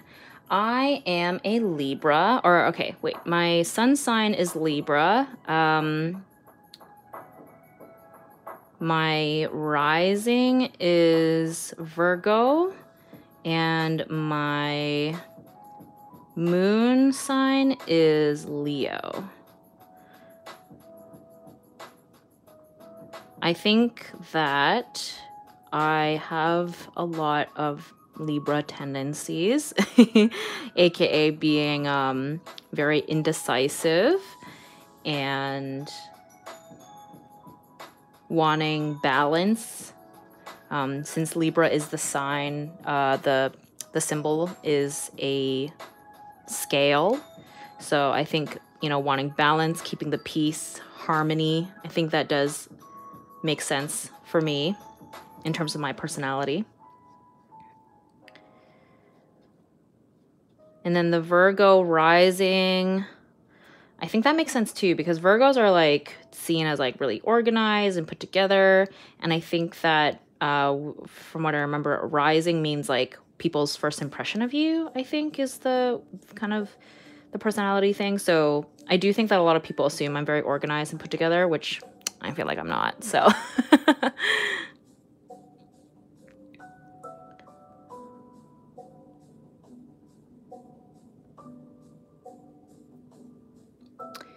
to find out the rising and the moon sign, you have to know the time of your birth and where you were born. There's like, if you just Google like how to find out my moon and rising sign, there's like Google charts that you like plug in the time of your birth and where, the location, and then of course your like actual birthday. And basically it's like a calculator that figures out where the stars were aligned on the exact time of your birth, right? So I don't know like down to the minute of when I was born, but I do remember my mom telling me that it was like 6 a.m. So that's what I plugged in when I like looked it up. So it might not be 100% accurate because like it's very possible that I was born at like 6:08 or something, but I don't know. I don't know if it makes that much of a difference. Again, like I don't take zodiac and horoscopes like as religion. Like I just find it fun. I don't take it super seriously. I just think it's like a fun way to like observe personalities and stuff. And it's just like it can be fun coincidences if like things line up, but I don't take it like really, really to heart, I guess.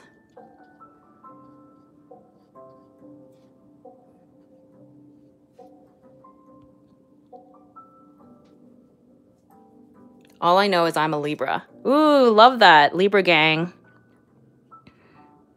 I'm not gonna lie, I've been told by multiple people that they like Libras. Like when I tell people that I'm a Libra, they're like, oh, I like Libras.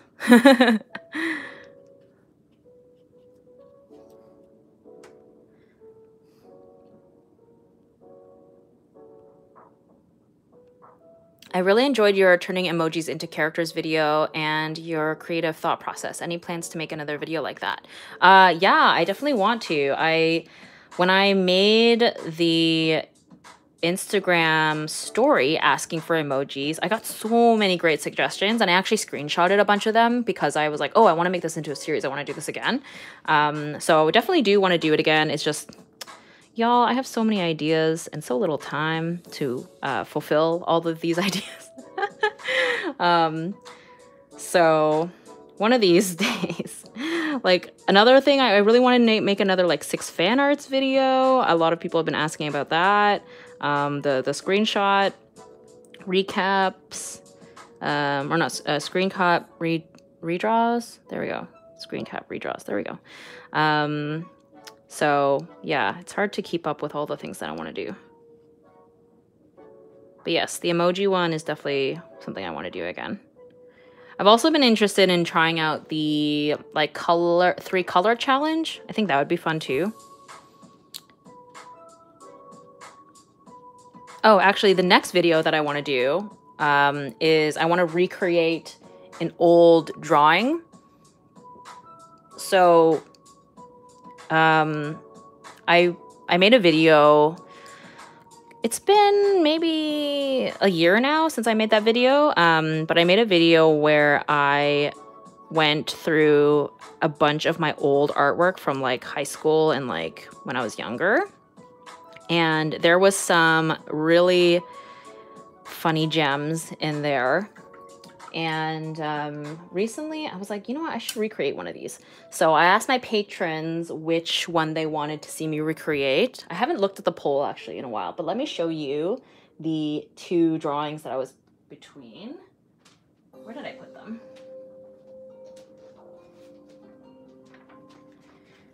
So there is this one, which is a portrait of, I believe, Kamicha Mikarin, which was a manga I was really, really into. This is from 2007.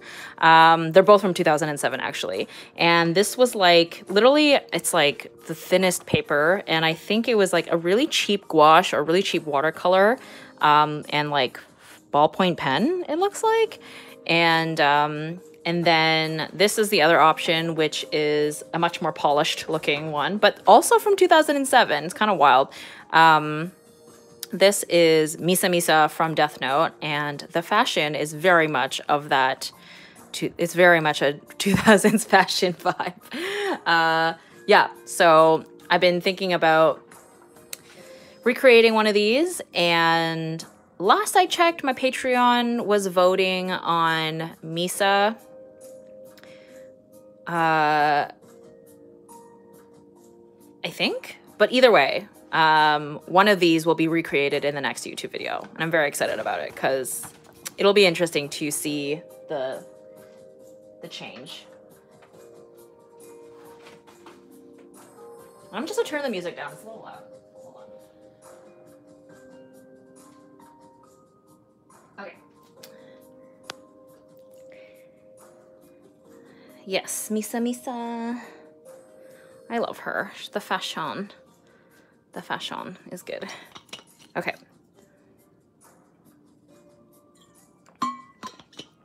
Hydration reminder.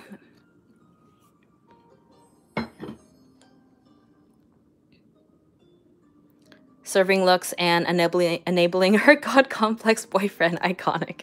Absolutely. And also being like an actress and music like pop star on the side, like she was really doing it all. Random question, but what are your webcomic / manhwa / manga pet peeves like in characters or storylines? Ooh, that's a really fun question. Pet peeve. I really hate, and this is like very, very common, when there's two characters that, or there's like there's like a situation or a conversation happening, and there's another character like listening in or like eavesdropping, and they leave before the situation is resolved, and so there's that like misunderstanding because they like didn't listen to the whole conversation, or like they came in out of context or whatever. That's such a common trope, and it drives me insane. Just like those like really silly misunderstandings, or just like when characters like don't explain themselves. That's like a really common trope, I think, to create tension. And I'm like, can we find another way to do this?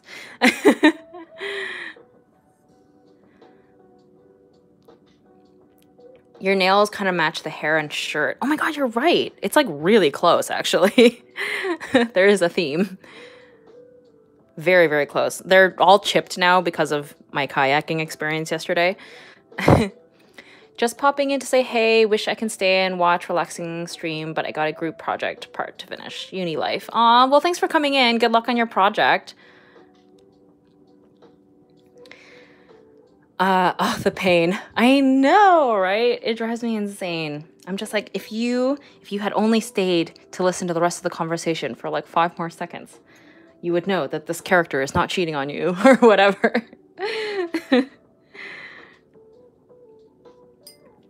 Okay, sorry for the like extreme roundabout here. Let's get back to actually painting. So I'm gonna go in with this blue from the handmade watercolors that I got sent from Courtney. Link in the bio. Link in the bio. Link in the description. And what I'm gonna do is really, really dilute this blue and use it as like an accent around the eyes, which is something that I've been really enjoying doing lately. Oh, and the shadow, because that's something that really helps give the eyes a more kind of lived in look, I guess, or more dimension, I guess, is putting in that shadow on the iris. No, the whites of the eyes, I should say. And then I'll go in with the second layer of like a little bit of a gray tone or something, just so that they're not so blue. And that blue, I know, it's really pretty, right? And it looks so nice in this kind of next to like the orange and the red. Color theory. Oh my god, yes, I hate those random misunderstandings too. I hate when they make the girl weak just because she has a crush on the male lead. Like, why can't they both be strong? Yes, I agree. I definitely don't find I favor female leads who are really demure and like soft and meek. I find I prefer someone who's a bit more like firm and got a little fire, a little firecracker, a little bit feisty. I find those characters to be more interesting.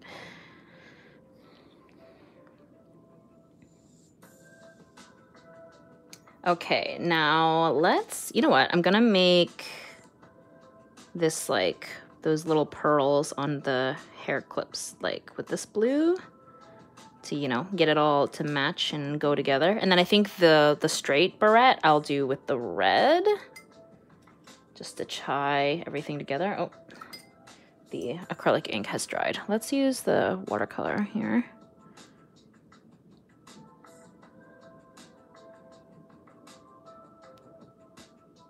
Very satisfying indeed. And then same with the earring here. We'll use the blue.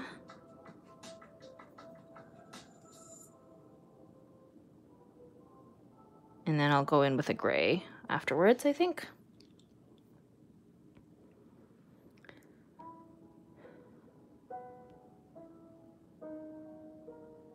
Oh, me at Hinata because she deserved to be strong. Yes, I agree. Pretty much like all of the Naruto characters really got underserved in that series. They all had so much potential. I know she's not finished, but I'm kind of already in love with her. Yay, I'm glad. Also super random, but did you like the singer that I recommended a few live streams ago, Akano? Just wondering. I haven't gone to check her out yet. Okay, I need to write it down again because I feel like I wrote it down and then probably like lost the little note that I made. Hold on, we're writing it down over here.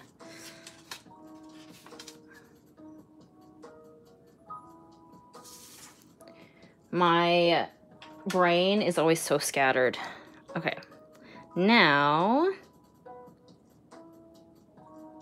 I think adding in this little bits of blue, maybe the background will do blue, perhaps. I've also been really into checkered patterns lately. That might be kind of fun. Maybe that'll be too busy because we really want the gloves to be the highlight here. Unless I do like 2 tones of blue for a checkered pattern. Questions. Or would a blue and white checkered pattern make it look like she's in a bathroom? I don't know if we want that. We'll see.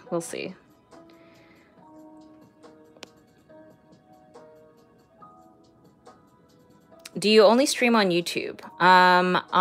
Yes, at the moment, yes. I used to sometimes stream on Instagram, but I find YouTube makes more sense because I can add a lot of information in the description and I can save them for later and they can be like monetized with ads after the fact. Because with live streams on Instagram, I don't make any income from it. And the amount of like information I can have is really limited because you can just have like a pinned comment, I think. And people are always asking me questions about like what I'm using or, you know, this, that, and the other. So YouTube just like makes way more sense for me. And technically YouTube also has super chats. Not that like that's a common thing for my live streams, but it's like available there if it happens.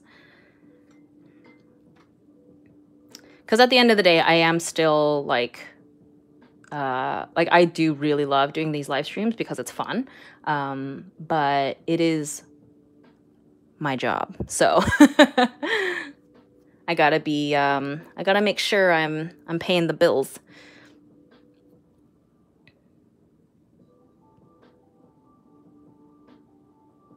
What is your favorite anime?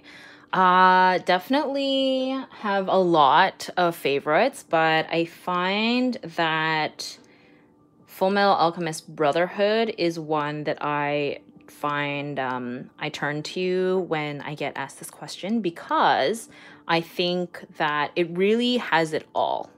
It has a great storyline and world building, really great characters, animation is good. It's got like drama, heart, and humor. And also I've watched it like a million times and I never get sick of it. So that's my ultimate favorite.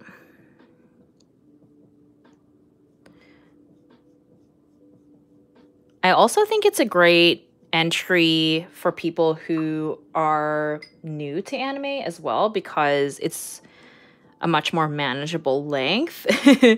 Because, you know, some series are like hundreds and hundreds of episodes long, and that's like very intimidating for somebody who is new to the genre. But Full Metal is like, I don't know, 70 episodes or something like that ish, maybe less. I don't remember. But it's just like, it's a much more manageable length. Not that there's anything wrong with the super long ones, but in terms of like people who are new to it slash rewatching it, like it's just like a more. Oh my god, I'm sorry that it paused. I was too engrossed in talking about Full Metal. My phone was telling me about low battery.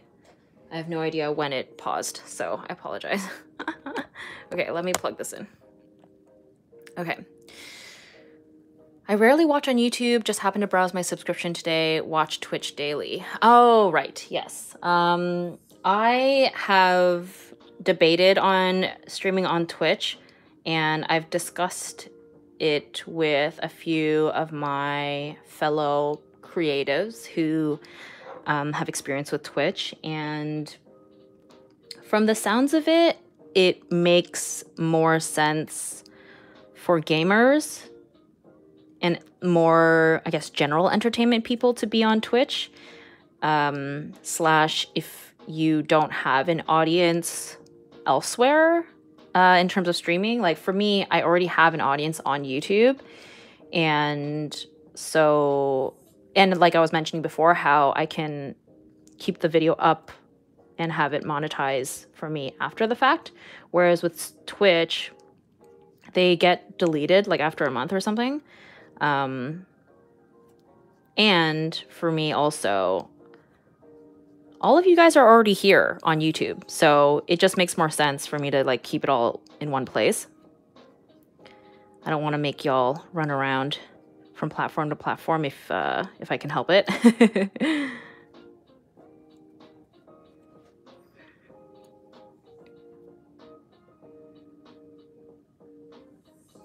I love your artwork so much. Very colorful and balanced. Can you make a video on how you choose colors in artwork? It'll help a lot. One, thank you very much. Two, I feel like I don't think I'm equipped enough to discuss color theory in depth for a video, but I have mentioned many times that for me, when it comes to color palettes, I go for fairly limited color palettes. So it makes it feel really balanced and harmonious because I'm only using, you know, a handful of colors. So like in the case of today, where right now we just have like the warm skin tone, the red, and this like purpley gray color right now. And then these like tiny hints of blue. So because there's only, you know, a handful of colors happening at once, it feels pretty balanced because we're not juggling too many things. So that's like my main advice when it comes to picking out color palettes.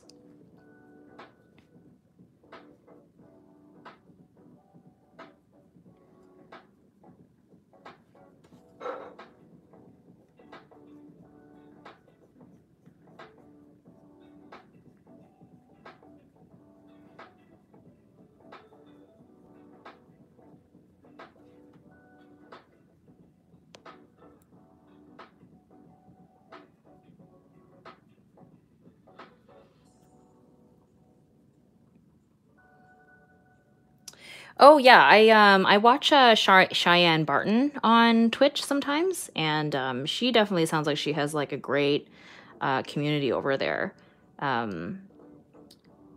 So I'm definitely fully on board for people who are on Twitch for their art streams. I think it's like if that's a platform that they enjoy, that's great.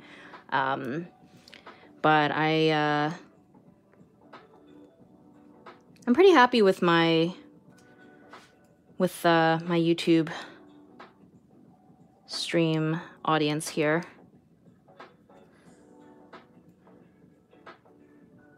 But yeah, for those of you who like streams, there definitely is lots on YouTube if you're looking for more. I mean, on Twitch as well if you're looking for other streams.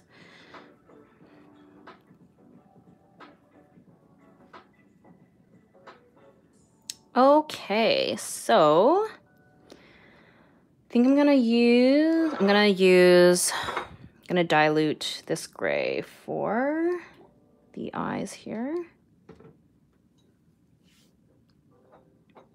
And maybe for the hair too, actually. For like the white streak parts. What am I saying? So do the shadow here for the eyes, and then do a little bit on the hair.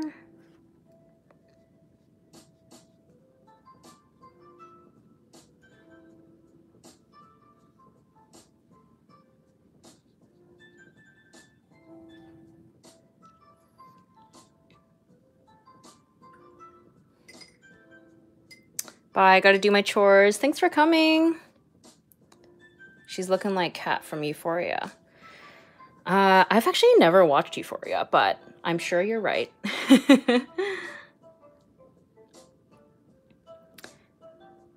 Hey, I'm really sorry that I missed your last stream. I'm really happy that I was able to come to this one. How have you been? How's your mental health? Aw, don't apologize for not being able to come to a stream. I appreciate that you're able to make this one. How has been my mental health? My mental health has been pretty good, actually. I have been really enjoying summertime, hanging out with friends, and I think doing Montreal Comic Con really kind of uplifted my spirits, just in terms of community and my art and stuff. I mean, I'm still like on the fence about how I really feel about my artwork lately, but doing the convention really was kind of invigorating. And I've also just been enjoying my own company as well, actually. Just like watching YouTube, watching TV shows, reading webtoons and stuff. Yeah, so I've been pretty good, actually. Thank you for asking. Let's see. Where do we want to go next? Maybe the background now? Do we dare?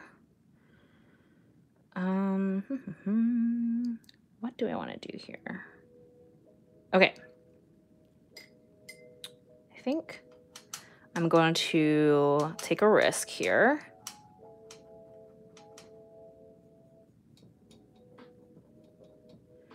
And use this blue.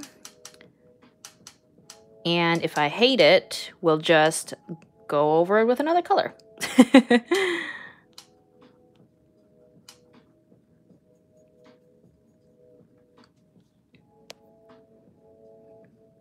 Maybe a pale pink.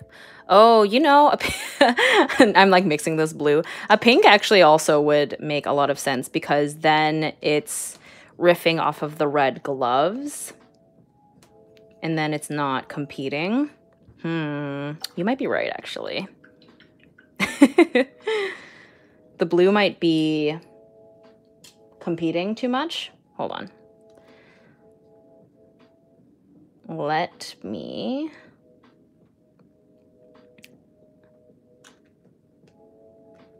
Okay, I think what I'm going to do is we're going to use the red to deepen some of the gloves again, and then I will dilute it with some water to do the background.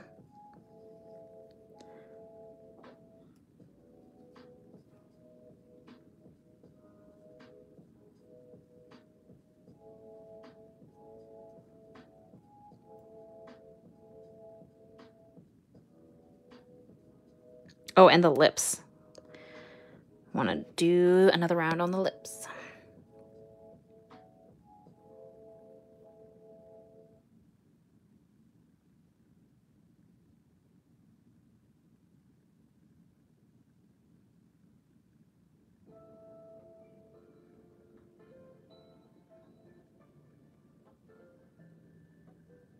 Have you seen Fruits Basket? I have. So I've seen the first season, or yeah, I think, right?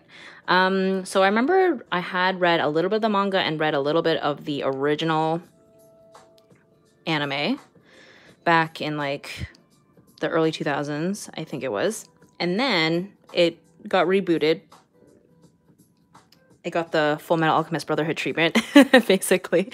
And yeah, I've seen the first season of like the new version. And I have heard amazing things about the rest. But I will admit I am a team Yuki over Kyo. That's his name, right? The cat. And so knowing a lot of spoilers and things and whatever, I have not continued. But I will probably get around to finishing it later. But for now, I've been watching Sasaki and Miyano, which is the most adorable and wholesome thing I've ever witnessed in my life. It is so cute. So I've been really enjoying that.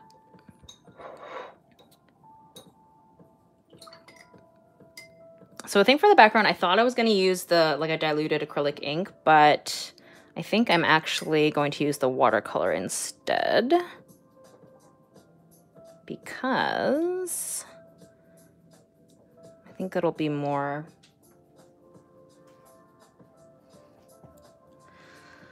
Let's test here. I think that's a little bit too light. Hold on. Let's...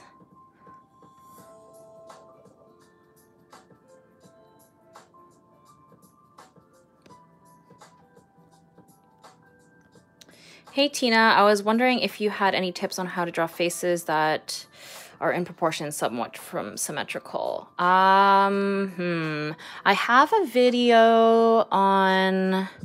What did I have a video on... Do I have a video on drawing? I do on my Patreon page. I have a video where I did like a how I draw faces on my Patreon page. And then on my regular YouTube channel, I have a video. I think it was called Tips on Shading Portraits. I believe that is a good video discussing portraits as well. Mainly like using references to start with really helps build your visual library and improving your portraiture.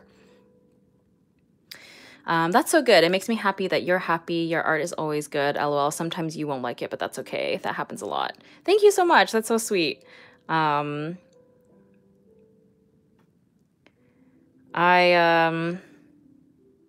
hope that everyone else is doing well. I literally gasped when you said Team Yuki. Like, how? What do you mean how? He's such a sweetie. The rat, right? Am I remembering his name wrong? He's so sweet. Unless something really bad happens. Like, does he end up being the villain? Oh no. That's no good. I have nothing against Kyo. I just prefer Yuki. I think he's so sweet. Okay, we're gonna start painting the background with the pink.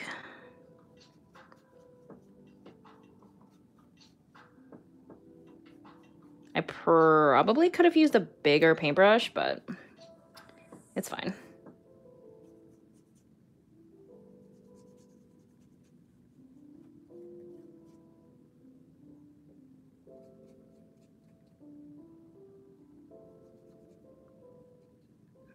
I wonder if, like, I don't think I'm digging this shade of pink. I think I should have gone with, like, a cooler pink. I think it's too similar to her skin tone. So what I might actually do, I'm gonna finish painting this just to be sure. But what I might actually do is bust out a pink gouache. And now I'm kind of thinking like a bubblegum pink. A bubblegum pink, like a cool pink, would look really cute with this. So pink definitely was a good suggestion. I think I have made an error in the pink that I have chosen.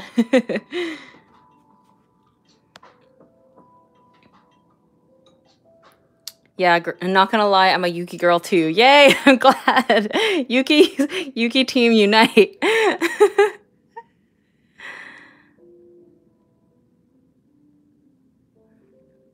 What if you glaze the blue over the pink? That's an option too. Because then it'll be like a purple. Possibilities. Then it'll definitely be a bit different than a bubblegum pink, but it is worth exploring since if I do end up just going with the gouache, that'll cover up everything anyway. So, I mean, this is not bad, but I think it is too similar to her skin tone, I think. Oh my god, I've been Team Kyo since 2008 or something, but I guess that's my love for Tsundere, guys. That's fair. I mean, honestly, like, I often do enjoy characters like Kyo, like the really, like, feisty, firecracker, secretly a softie on the inside type characters, but I don't know why I prefer Yuki. I don't know, he just seems so sweet and genuine. And also, he's been through a lot. I mean, they both have, but I don't know. Anyway, agree to disagree on the teams, the Fruits Basket teams. I like Tsundere guys I like Tsundere guys too, but there's something about Yuki where I really do appreciate how much of a gentleman he is. Yeah, I agree. Since you don't answer DMs on Instagram, are you active otherwise? Like if someone tagged you, would you like it or like interact with it? I definitely see tags. I mean, not always, just because, I mean, who knows? Like, there's, sometimes, you know, I might, like, pop into Instagram and the tag is, like, gone already or something. I don't know. Like, because stories are limited, right? Or, timed. But yeah, feel free to tag me, if you are, like, watching the live stream or if you purchase something from my shop. I can make no promises on how I interact or if I interact because just for my own sanity, I can't like keep a watchful eye on everything. But I do appreciate you know, any kind of engagement. But again, like I have a larger audience, so and I'm just one person. I don't have a team or a social media assistant or anything like that. So I do my best, but you know, trying my best here. Can't make any promises, unfortunately. Okay, we're gonna let the background dry for now, and then I will make another decision on that later on what I want to do with it. But for now, I think I'm going to go ahead and darken the eyes, or you know what, actually, I haven't done any shading on her actual body here, so I think I'm going to go ahead and do that, and I'm going to go ahead and take a risk and use this purple, I think. Instagram can be weird with the notifications. Yeah, I think sometimes I feel like people tag me and stuff and then I still don't see it. So who knows? Oh my god, yes. Shop shoutouts. I want to do more of those for all the artists I order from. Yeah, that's so sweet. I think it's really nice to see people's orders because one, it like reassures me that it made it okay. And two, like it's always fun to see how people like decorate the, you know, like how they display the stuff that they purchased after the fact. Like I love seeing people if they like put my stuff into the picture frames or like seeing it in their homes. Like it's so cool just to see like my artwork in those kinds of contexts.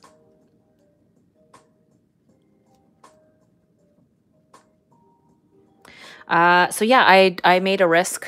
I made a risk here, and I'm now using this blue to do the shadows because I don't know, living on the edge.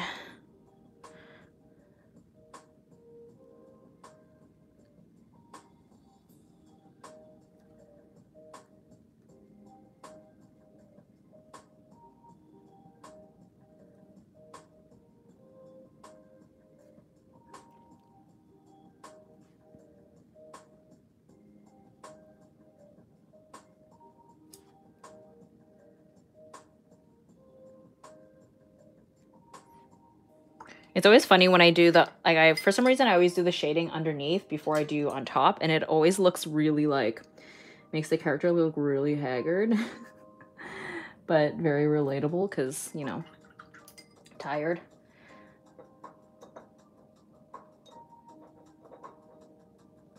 But we're gonna do this.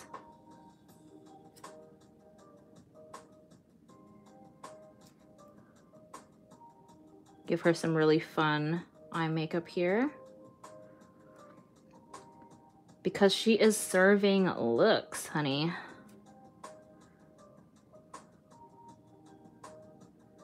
I've been watching RuPaul's Drag Race.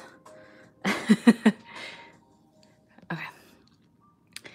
I still need to do yours. Thank you for lovely Jimin and the stickers of Momo. Yay, thank you so much. Oh my gosh. Yeah, I brought my BTS merch to Montreal Comic Con, which was a first. I've never had BTS merch at a convention before. And it was so fun fangirling over BTS with people in person. I had a great time. And speaking of, Jimin was the one to sell out first for like individual postcards.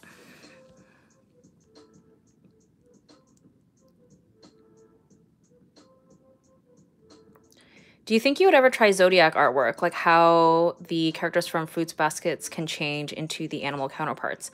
I actually have done a Zodiac series. I did it in 2020, I think it was, during October. So if you scroll back on my Instagram feed, or on my YouTube channel, actually, I have a video where I called it, what did I title it? Like, tackling art challenges or something. And I did, basically it was a Zodiac Warriors series. So each Zodiac was like some kind of warrior, basically. So I had like knights and samurais and just cool badass ladies with weapons, basically. So that was my Zodiac series that I did. And yeah, it was challenging, but pretty cool.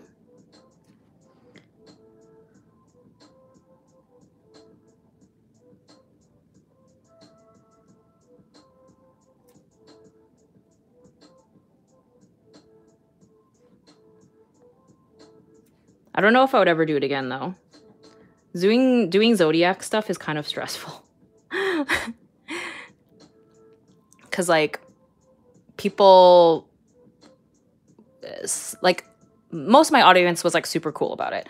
But there was, like, the few people who, as I was, like, pumping them out, like, they'd be like, where's my sign? Where is it? Where is it? And I'm like, I have limited time. They're coming. I'm gonna do them all. It's okay.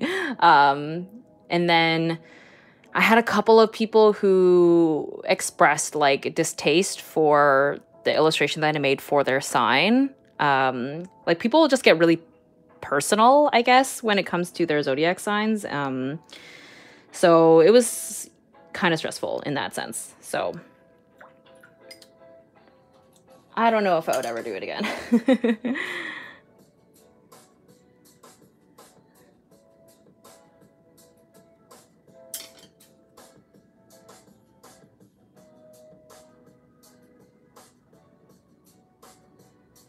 Actually, as an Aries, I feel like this doesn't represent me. Yeah, exactly. Like, it was that vibe sometimes, and I was like, I don't know if I'm here for that. I have your Libra painting above my desk, and I love it so much. Oh, yay, thank you. I'm so glad. I'd imagine people who take their zodiac sign way too seriously would make it not fun to make art for it. Yes, I think that's exactly what it is. Yeah. So, you know, I mean, most people, again, like I'm very extremely fortunate to generally have an audience who, for the most part, is very kind and generous and cool. But there's always going to be a couple of people who have some criticisms.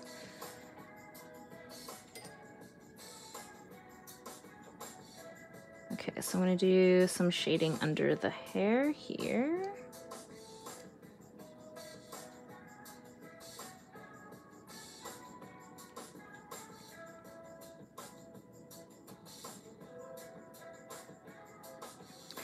And then I guess a little bit on the body. Usually like when I do this shading, I neglect the rest of the figure, but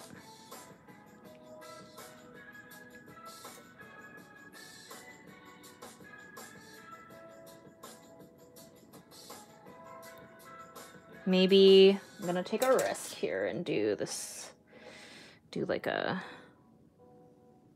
shadow like this here.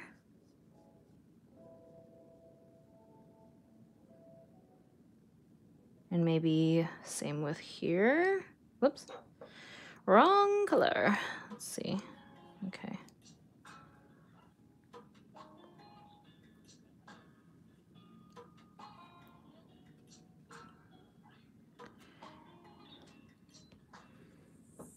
This has been really relaxing to have on in the background as I paint, but sadly I have to go now. Hope I can catch the next stream. Thanks so much for joining. I'm glad that you found it relaxing.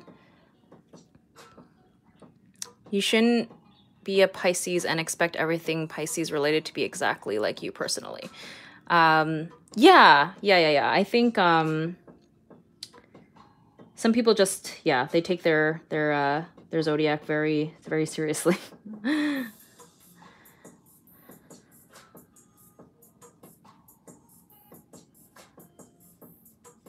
I think.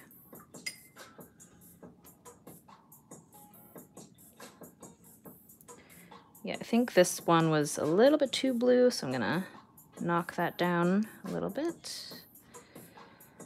And then maybe I'll do this.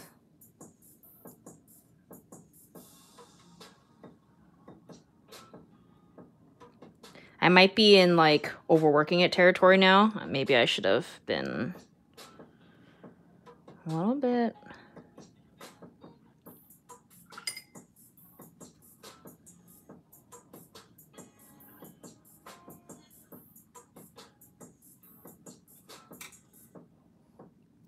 My paintbrush just broke mid-stroke and I got paint everywhere. No, that sucks. I'm so sorry. I love that soft look so much. Oh, thank you.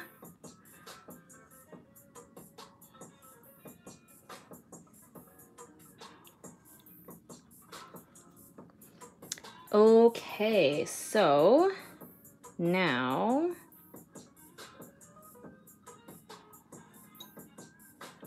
I think it's time for some line art. Ooh, exciting. Okay. Let's get in here. I think the eyes are dry. Can I get y'all closer? The blue hue in the shadows, oof, chef's kiss. Yay, I'm glad. I'm glad that you like them. I was like, ooh, is this, I don't know if this was the right choice. Any tips on how to use alcohol markers and color pencils? Yeah. Don't be afraid of color. I have a video called, what did I call it? How I do stylized portraits step by step with Ohuhu markers or something like that. It's a pretty recent video, and I basically kind of walk through all of my kind of thoughts and processes on alcohol markers and alcohol markers and colored pencils.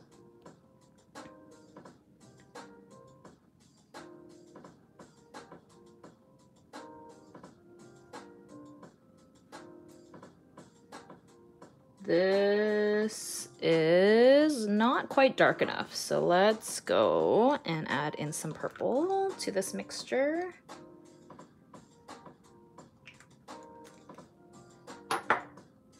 I always want the lash line to be the darkest in the piece, so we want it to really stand out.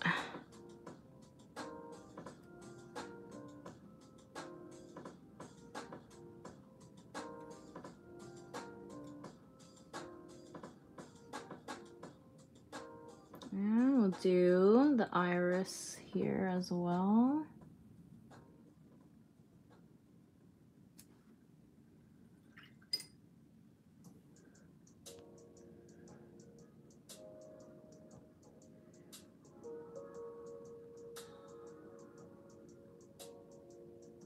I need to rewatch that because I just used both of those for the first time in a while and it was chaos. Aw. I mean, yeah, I found alcohol markers to be, it took me a long time to kind of figure out the best way for me to use them. I just found it to be, I think especially coming from like a painting background, I guess, it was a really challenging medium for me to get used to, but I think I've kind of finally found a rhythm with it.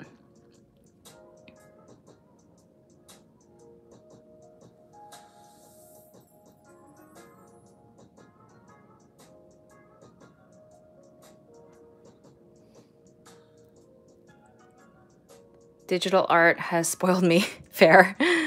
Would you ever try out commissions for fans of their characters? Unfortunately, I don't take on commissions and I probably won't anytime soon. I'm just so busy. And when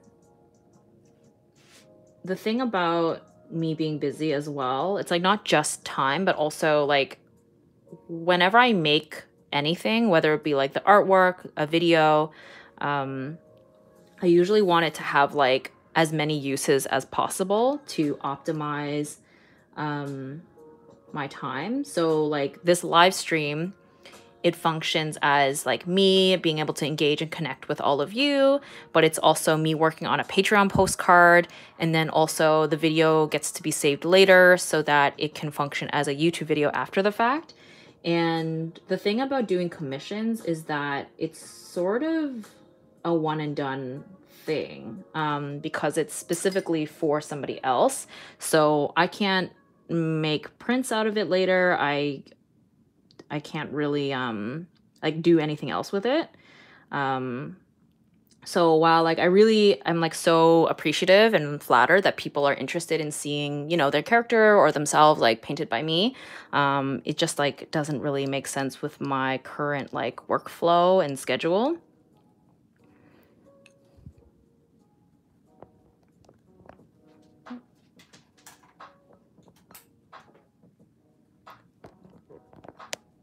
Hello? Sorry, I thought my phone was being charged, but something weird is happening. Hold on.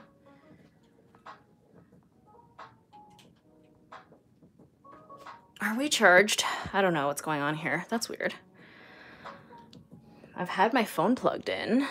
Unless the charging cable has like given up.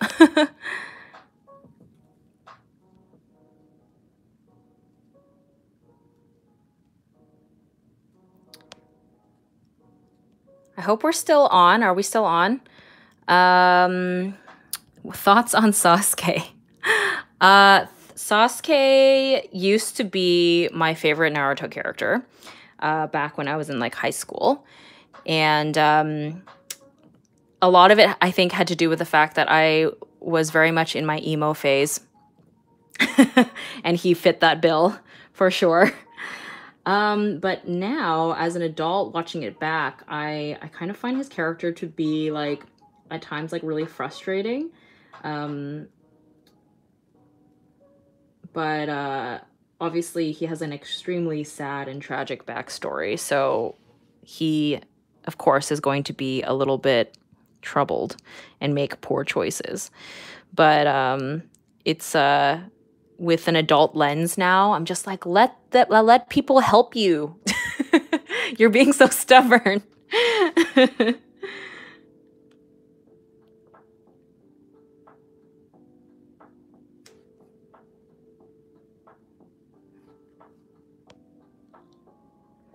Hi there, been following for a while over here. I love your idea of painting. I've been learning how to do galaxies in abstract with gouache and watercolors. Your work is stunning, by the way. Aw, thank you so much. I'm glad. Yeah, I kind of always assume that like people, the people who watch my content are people who also like make a lot of character artwork, but it's pretty cool to know that people who paint like more abstract stuff are still enjoying my content because it's so different from what you make, it sounds like. So I'm glad that you're still able to enjoy it.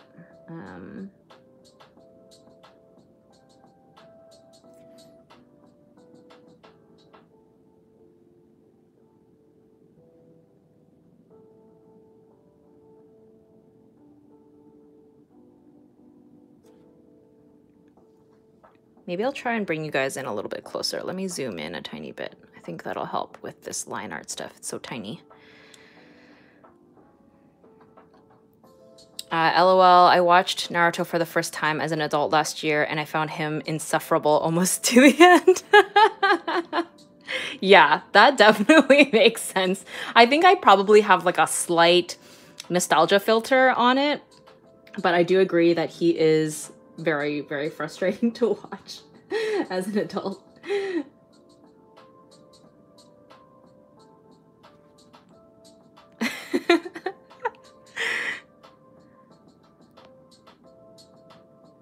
Mostly watching artists like you have helped me with water mediums a lot. Yay, I'm so glad.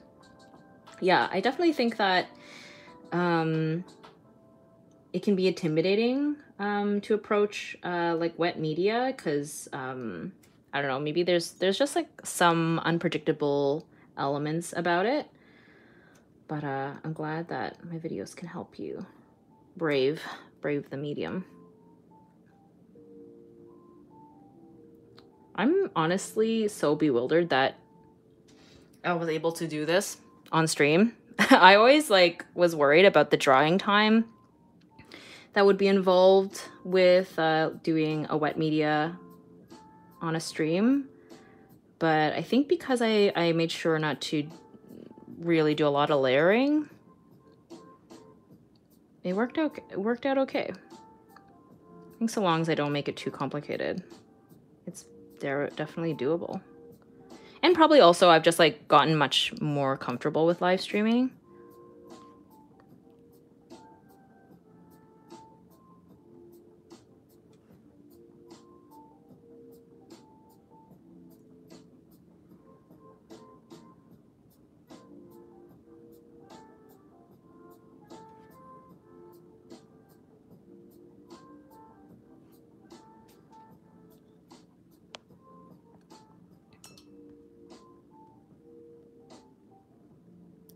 Oh, for me, it's the Hokage's grandson. I try so hard to get through so I can watch Shippuden, and that little moron gets me to quit every time. He's such an insignificant character in my brain that like I completely forgot about his existence. Oh my gosh, that's so funny. Any other hobbies you like to do besides art? You know what? I don't have a lot of hobbies. I really don't have a lot of hobbies. And like, that's kind of, I don't know, is that weird? It's one of those things where because art used to be my hobby and now it's my job,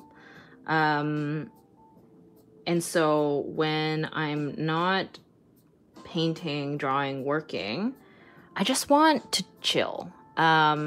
So a lot of my time outside of like art making and work is like spending time with friends, watching and consuming like media. So like TV shows, movies, webtoons, etc. Music. And so, yeah, I don't know. I guess to me, the idea of like picking up something like knitting or a sport or something like that feels like more work to me. Like, so yeah, unfortunately, I don't really have hobbies. And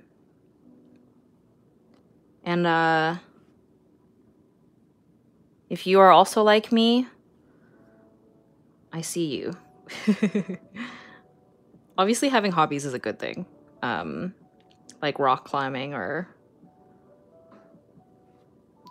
whichever hobbies that people have that I can't relate to. But I'm not that person, unfortunately.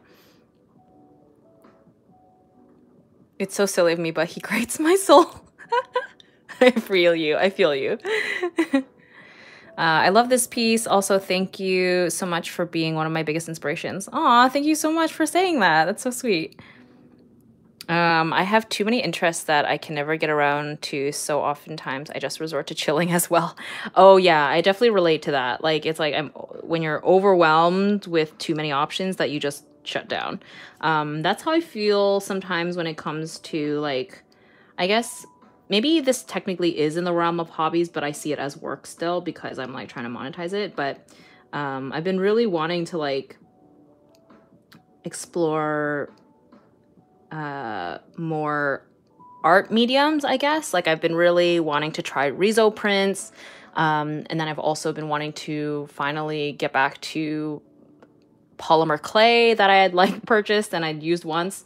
So like I guess those technically could like kind of fall into hobbies, but I still sort of see it as work because it's like within my field of work, I guess. Does that make sense? But like, yeah, it's one of those things where like I see someone working on something and I'm like, whoa, that's cool, I want to do that. And then I like don't find time for it. Like I bought all that polymer clay stuff like 2 years ago and I've used it once. Or same with embroidery. I bought a bunch of like embroidery stuff like many years ago and I've used it like 3 times.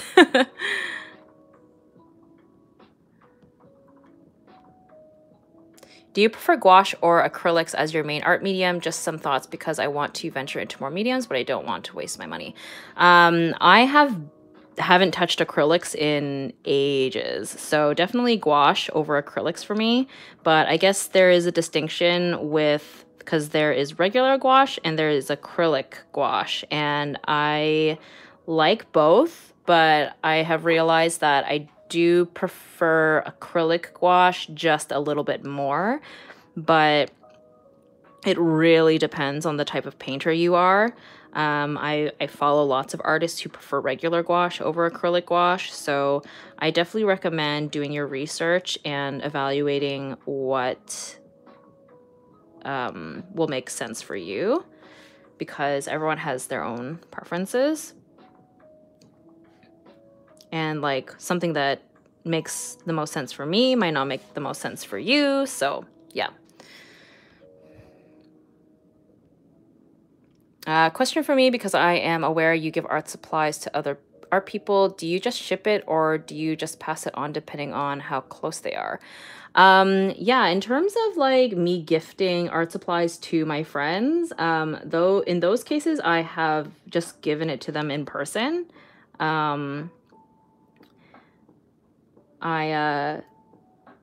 Yeah, I have a lot of alcohol markers. So I gave a set to Chris Hong Art, and then I also gave a set to Cosmic Spectrum, both who are incredible artists, and they have YouTube channels, so check them out.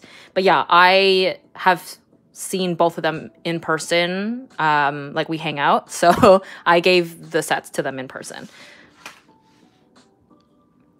But I have shipped art supplies before to like my patrons, and so basically on my online shop I started like a section for lightly used art supplies, and basically listed it as an item in my shop, and then people can like put it in their cart and then just pay for the shipping. Because yeah, I just have so many art supplies that I feel like could get better use from somebody else. So those I have technically shipped out.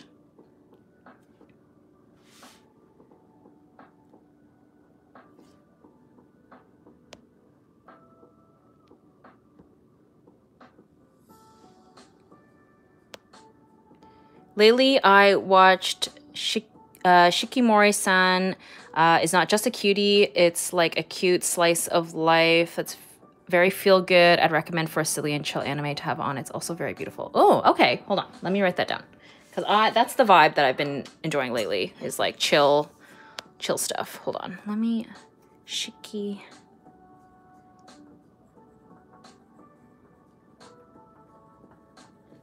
Okay, so I did see someone earlier ask what my favorite show is right now. So right now my favorite show is Sasaki and Miyano. It is a extremely sweet, wholesome slice of life, coming of age BL anime, and I'm like 10 episodes in, I think, or something. It's so cute. It like makes me want to die because it's so cute. Like, I know that's very dramatic to say, but it's so sweet. Like, if any of you loved Heartstopper, it's that energy in terms of like how sweet and wholesome it is. Probably even more wholesome, actually, than Heartstopper, but in anime form. Oh, Komi Can't Communicate is very chill and cute. Oh yeah, I think I've seen that around too. Let me Komi. I'm just gonna write Komi because I already know what that is, kind of. Yes, I feel like I've been seeing that on my recommended, either on Crunchyroll or Netflix. I forget which one, but that definitely sounds familiar.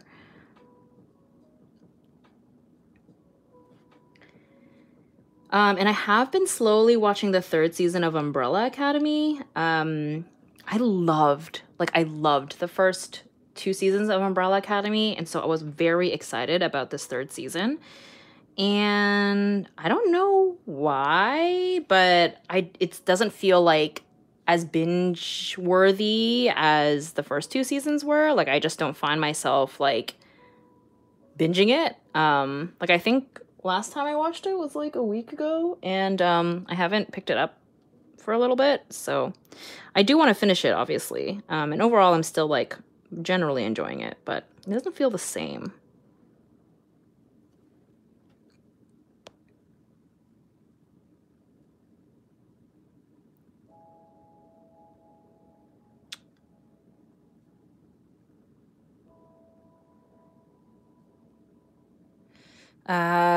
Komi Can't Communicate is very good, mostly caught up on the manga and can attest to its quality. It's airing on Netflix weekly. Super, super cute. Yay! I'm glad to know that. I just caught this live stream and I'm a big fan. You motivate me to make art and I love your art. Thank you so much. Thank you for joining. Yes, research is very good. I did loads of research before buying the art X Squash. Yes, I definitely highly, highly recommend doing research, like, before you buy anything. And,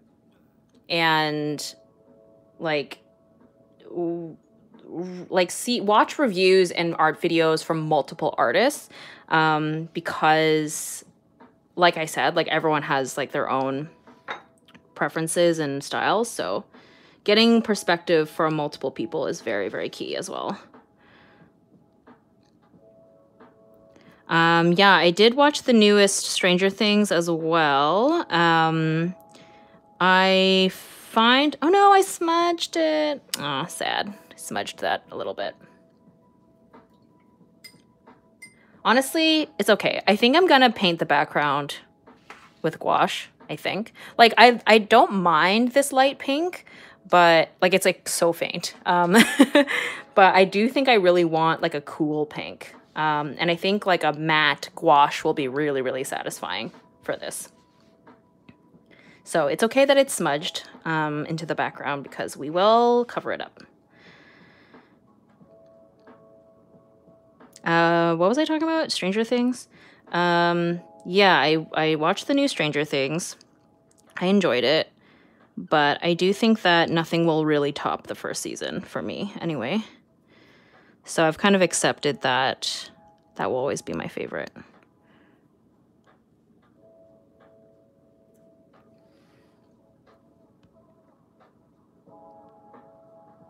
I'm obsessed with a little bit of white in the hair. Yay, I'm so glad. Thank you. I don't do like multiple tones like that in hair very often, but I think it's so cute when I see it.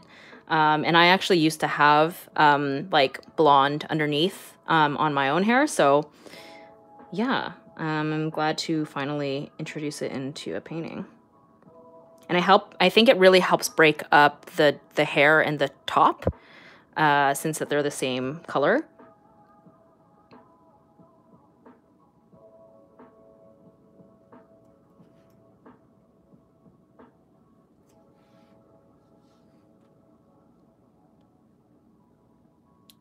Five-second review on the Liquitex acrylic gouache. Most people say it's okay, but that doesn't help me decide if I should get it. I I like it. I've been using it for years now. I would, I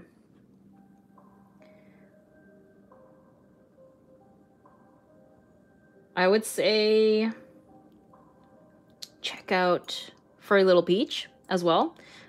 She uses the Liquitex inks quite a lot, and her work is very beautiful and vibrant. So, and her work is very different from mine as well. So it might be good to see, you know, another artist work with it. Again, like I was mentioning before, like just check out as many artists using the medium that you're interested in, just to get a feel for it before you make the purchase.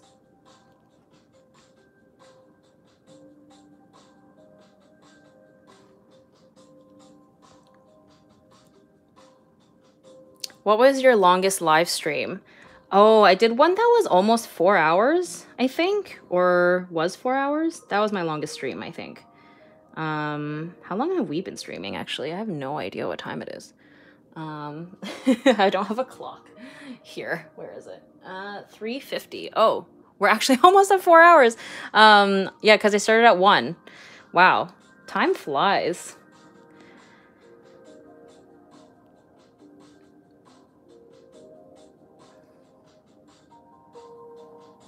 We're almost at 4 hours. That's bananas.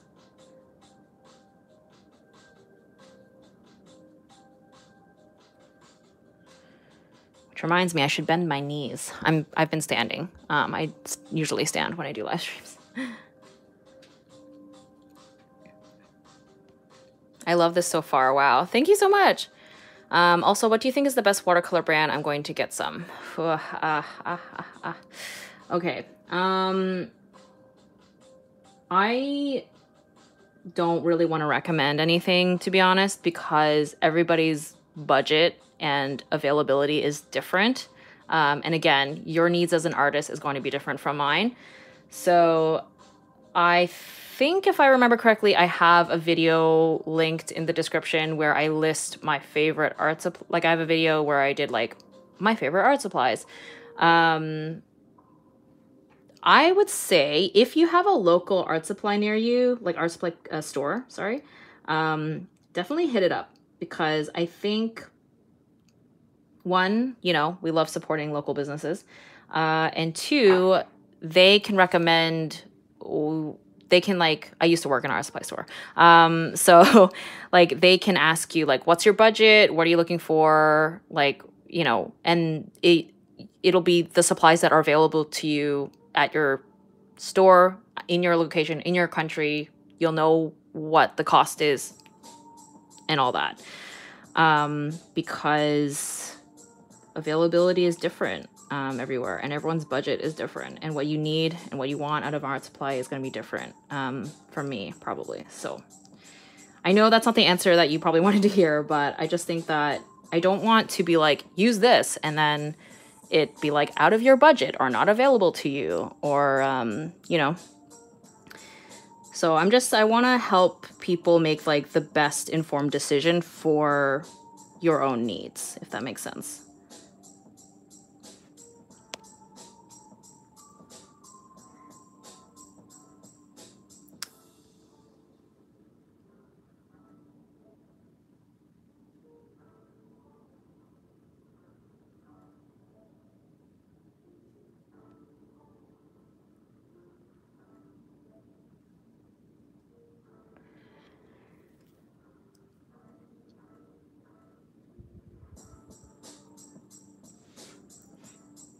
I'm probably going to finish streaming soon, just because I'm realizing it's been almost 4 hours.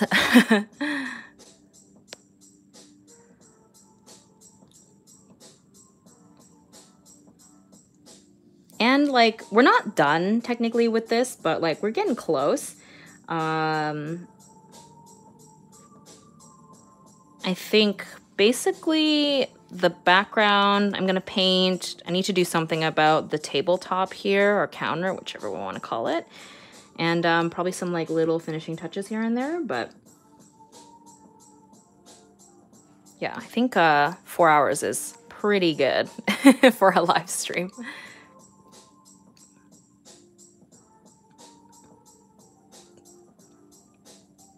I could have just said simp, actually. I am also a simp for good packaging. I feel you on that.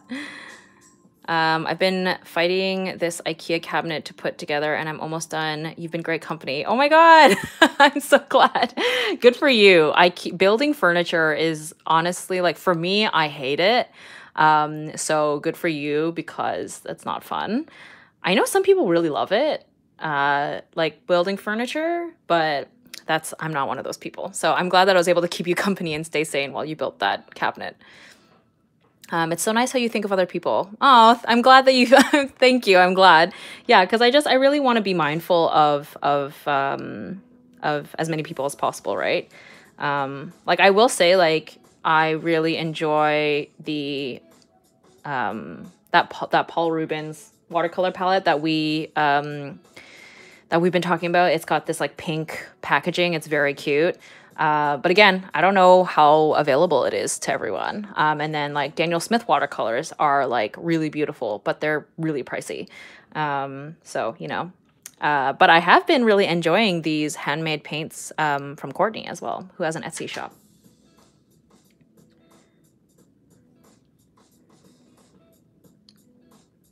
But yeah, highly, highly recommend going to your local art supply store if you can, and if that's available to you.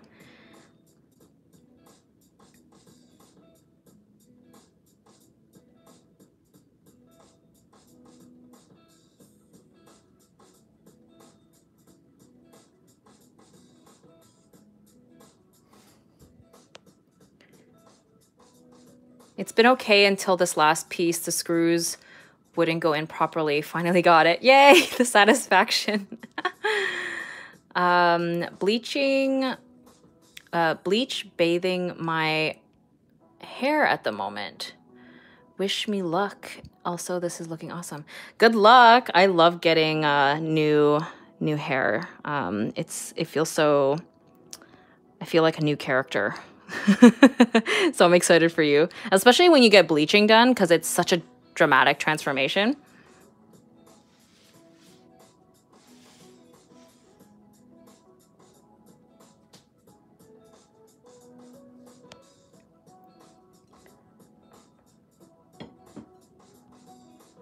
I want to get myself a tube of one of the Daniel Smith greens and maybe a good violet hue, probably in an hour. Yeah, the Daniel Smith watercolors are beautiful, but they are definitely not cheap, but they're very high quality, so.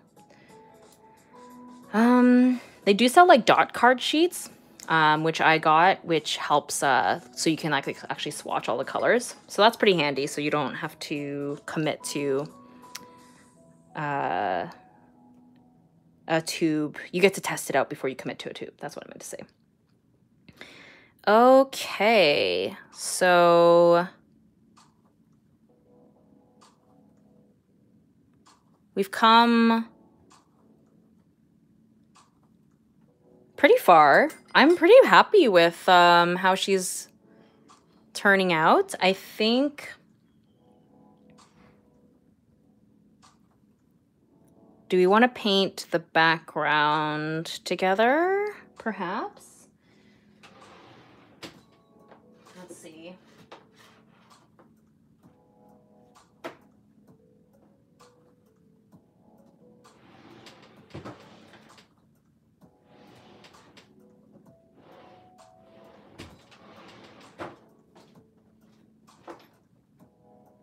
I think that will be pretty satisfying. Okay. All right, friends, hold on. Okay. So I do apologize. I do not have this listed in the description because I didn't anticipate painting with gouache today, but we're going to do it because we're here. And I think it'll be pretty satisfying to watch. So let's see what gouache to use.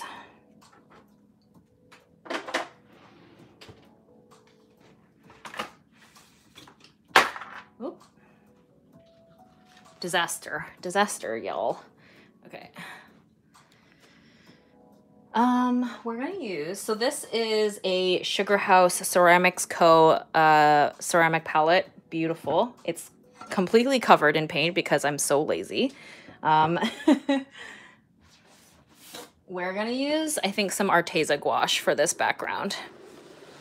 Oh my god, you're live. Yeah, I've been live for almost 4 hours. Welcome. I'm sorry that you didn't get to catch me painting because we're almost wrapping up here.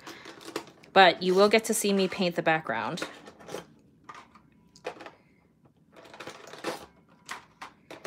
Okay, so this set is huge, so I'm trying to find a light pink.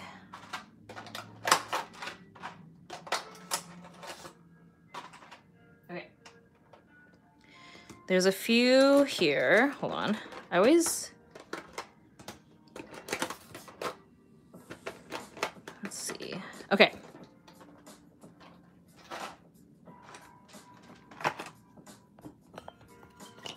Hydration reminder. I pretty much drank my supply here. Oh my god, I hope you get good food and hydration after this. Yeah, I'm surprisingly not hungry yet, but thirsty for sure. Actually, I'll be right back. I'm gonna fill up my water bottle before we start. I'll be right back.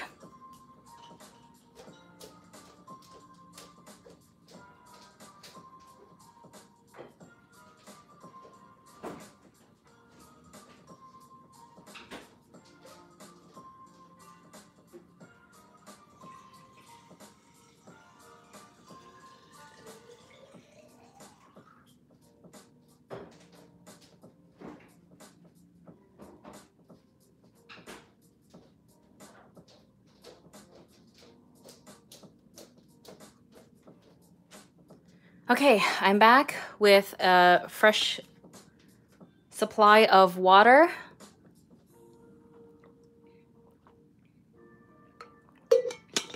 Oh my gosh, that is good. Okay, so thirsty. I love that palette. That's the gouache I have, and the peach red is an insane color. Oh.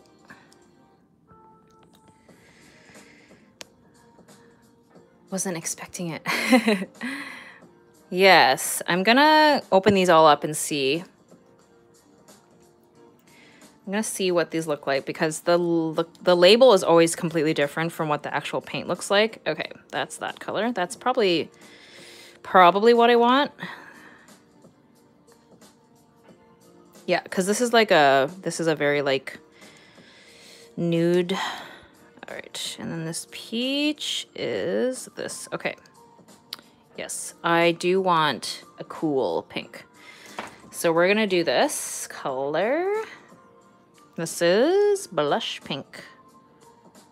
Blush pink. And then I need a white because I want it to be really, like a really fair, cool pink. Pretty much the color that I have already on this.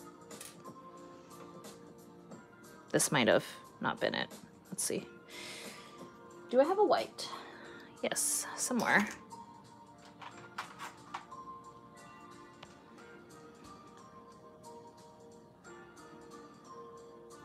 The table area she's leaning on could be painted similar to like polished wood, kind of like she's sitting on in a fancy type place. That's true. Yeah. Yeah, it's I definitely have not given much thought to the context of this. But given her outfit, definitely kind of has like a cocktail vibe, I feel like. Okay. Let's very carefully mix this up because I realized I just put a lot of water in there. Okay. I zoomed us out, right? Oh yeah, there we go. Oh yeah, that's more or less the color I wanted. Mixy mix. I haven't even been to a bar in a hot minute. I mean, fair. It's been, we've been all going through quite a strange couple of years, which did not really allow us to go to a bar. But for us in Toronto here anyway, the bars have been open again. Do you have a reference for the hair? I actually didn't. I was kind of inspired by the haircut that I got recently. I don't have bangs, but I did get like a kind of layered haircut. And then I used to have like my natural dark hair and then like a blonde, ashy blonde underlayer. So it was like partly an inspiration of my own making, I guess. But I mean, I admit the hair color thing that I had, the white blonde underneath, was inspired by Lisa from Blackpink in her when she had that hair in the Lovesick Girls music video. The cafe in the corner near my office also offers wines, and I've been enjoying trying what they have every once in a while. Ooh, that's nice. I love that. In Montreal, they have alcohol like served and available like pretty much everywhere, and I kind of love that. Just because with Toronto and I think Ontario in general, you can't just like pop into a convenience store to grab alcohol, whereas you can do that in Montreal, which is very convenient. Okay, let's paint this background. Oh, actually, let me swatch it first to be safe. Okay. My workspace is like a disaster, so I could just keep having to move things around. But oh yeah, okay. That's the color I was thinking of. Perfect. Bubblegum pink. I had a really great white wine slushy one week, and yesterday I enjoyed a nice orange wine after work. Great to just sit with and chat with the barista. Oh, that's so nice. I love that. Oh, it's mostly because I'm introverted, lol, but if I were with a group of friends, I wouldn't mind. Oh, yeah. Yeah, that's fair. Or the table could be marble. Ooh, actually, I really like that idea. I like the idea of a marble table. I think I'll go with that. I think that'll really suit the vibe and sort of like feel like a little bit reminiscent of her hair almost. Yes, I like that idea. Okay. How long have you been doing YouTube for? Since 2020, I think. I think that's when I posted my first YouTube video. Or was it 2019 actually?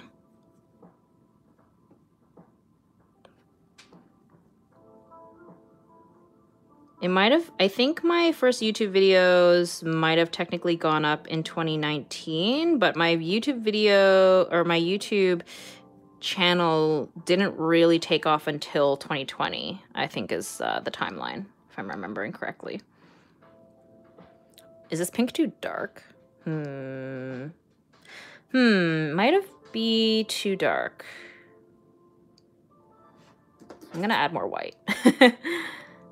Now that it's like on the paper, I'm like, questioning. Okay. I'm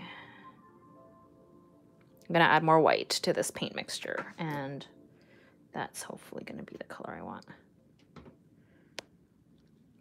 I remember discovering you around 2019. Oh, yay! Thanks for sticking out this journey with me.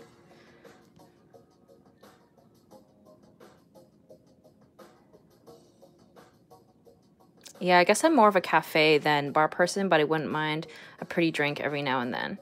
Oh yeah, I think that everyone has their own preferences, and there's nothing wrong with preferring one over the other. Bars can definitely be loud, and also it is like more of a nighttime activity, and some people just, you know, want to chill and unwind at home. I feel like I'm definitely both. I like going to a cafe and having a little snack and chill chats with friends. But I also like nightlife too, and going out for cocktails and enjoying loud music and that whole vibe. Okay, that's still wet, but we're gonna risk it and just go over top anyway. All right, this I think is actually way more the color I wanted. Yes, perfect.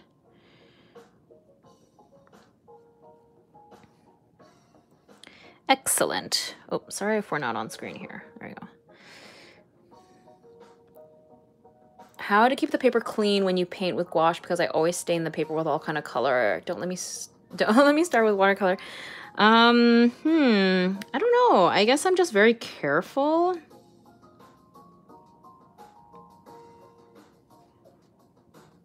I know sometimes people will put like a piece of paper under their hand to prevent themselves from like smudging. I do that sometimes, but not often. And I do smudge stuff sometimes. Like you can actually see I smudged the line art there. Thankfully, because I've chosen to do this gouache background, it's going to get covered up. But I'm definitely guilty of smudging things when I'm being impatient for things to dry.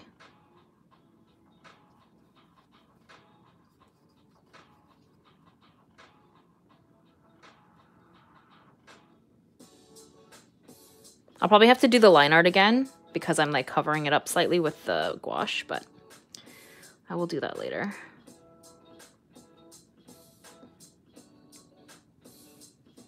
Ugh. There is just the satisfaction of gouache, like a solid gouache background, is very just like chef's kiss. I love it. Very, very satisfying to do.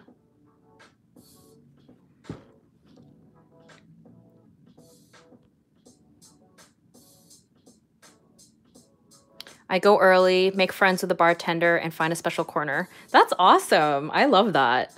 I find I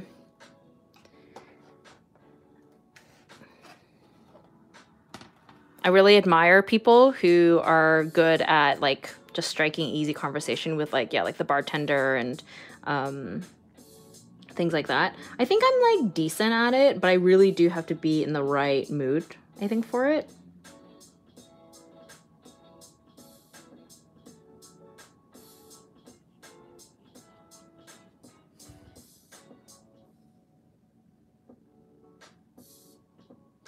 Don't feel bad. I actually really like that in art. It's sort of why I love the look of the old school Disney movies like Jungle Book, and also why I love the anime adaptation Samurai 7. Yeah, I definitely think that when there's like slight imperfections, it definitely has like a charm to it. Yeah, like the old animated Disney movies, I always thought it was like so fun because the backgrounds would be like hand painted, and then when something needed to be animated, it was like cell, the cell shading or whatever, and you could tell like, oh, that's the book that's gonna get like pulled off the shelf because it distinctly looked so different from the background. And I think that's why, like, a part of the reason why I love traditional art and working traditionally so much as well is because there always is going to be an imperfectness to it. Just because due to the nature of the medium. Just has a lot of life and character to it.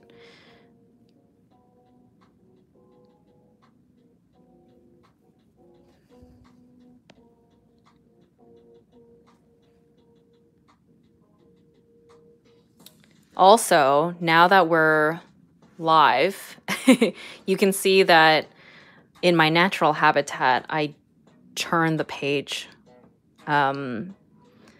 fairly often, which is something that I refrain from doing as much as possible when I'm filming a YouTube video.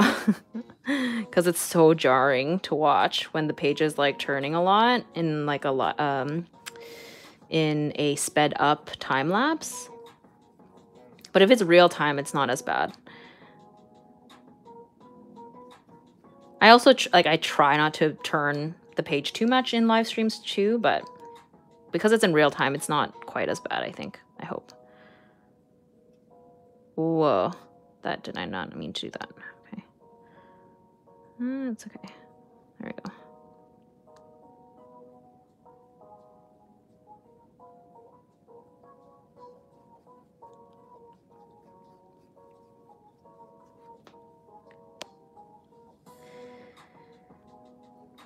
Me, an anxious person. Yeah, the bar, a totally familiar place to hang. Yeah, totally relate with what you guys are saying. Totally fair. Honestly, I get it. It is very intimidating to just like be out and about and talk to people and strangers. And I, even though I do these things and I like am a fairly social person, I also completely relate to and love being completely like on my own and being with my own company. Like after this live stream, like it is a Saturday for me. And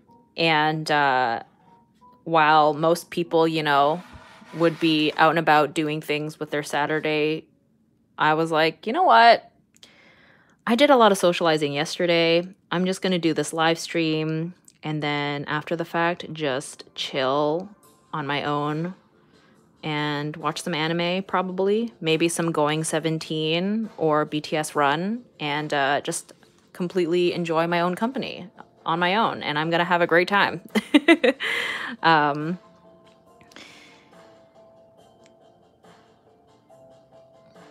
So I definitely enjoy both. I enjoy like being on my own, having a chill evening, but I also enjoy going out. So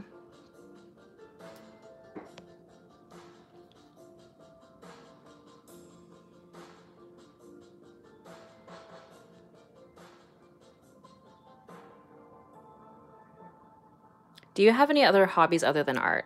Oh yeah, I was talking about this earlier. I actually don't have a lot of hobbies outside of art. Most of my time is spent with friends or, like I just said, consuming TV shows and other media like webtoons or music.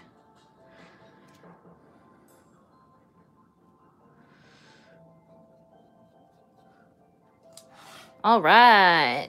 Ta-da! How satisfying is that gouache background? For some reason, this character reminds me of Lisa from Blackpink. Yes, I actually mentioned earlier that Lisa from Blackpink in the Lovesick Girls music video was part of the inspo for this hair. Was also the inspo for when I got my hair kind of in this style, similar. Okay, cool, fun. All right.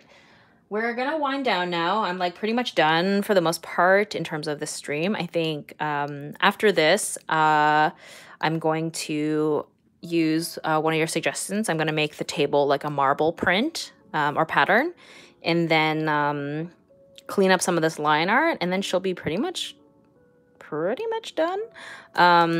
But with all of you here on the stream, I'm going to use the Posca paint marker to throw in some highlights on her face. And then, yeah, we're pretty much good to go. And for those of you who weren't here at the beginning of the stream, this is actually the Patreon print reward for the month of July. So if you are not already signed up, if you sign up anytime between now and the end of July, you'll receive this lady as a print in the mail.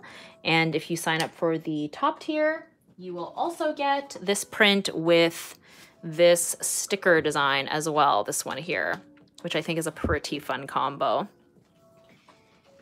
And on my Patreon page, I also have lots of extra content. I do exclusive videos. I show like sketchbook pages that I don't post anywhere else. And yeah, it's a pretty good time, not gonna lie. Also, very appreciative of those of you who are on my Patreon page already or have been in the past. You are the reason why I'm able to be a full-time artist, and I'm very thankful for that.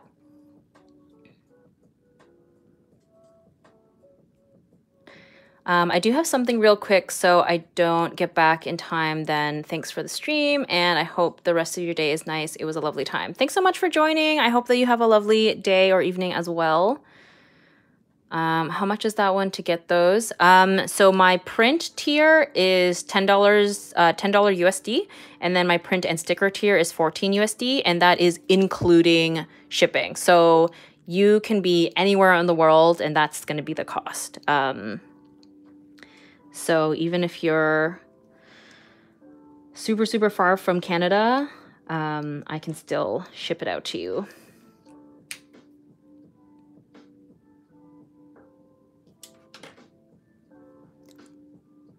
Yay! Turned out really cool. Thank you so much. Oh my gosh. Okay. This is the gal. Thank you so much for hanging out with me, everyone. So here, let me pull it up here. There we go. Ta-da! She is pretty cool. I am glad that a painting live stream was successful. I was really worried, but it turned out. Thank you so much for joining, everyone. I had a great time. The video will be up for you to view after the fact if you didn't get to watch the whole thing. And you'll see this come to life. And I hope everyone else has a lovely weekend. Oh, I have a Patreon question here. Does Patreon provide service that helps with making and sending products such merch, or do you have to reach out to a printing/producing company? Sorry, I'm new to this. Yeah, I do everything myself. I think Patreon technically does have a service for that, but I do everything. Like, I have a printer that I go to get my prints sent to me every month, and I pack everything. I like acquire all the shipping. It's a lot of work. So yeah, I do everything myself, but there might be a way to do it through Patreon. I'm not sure.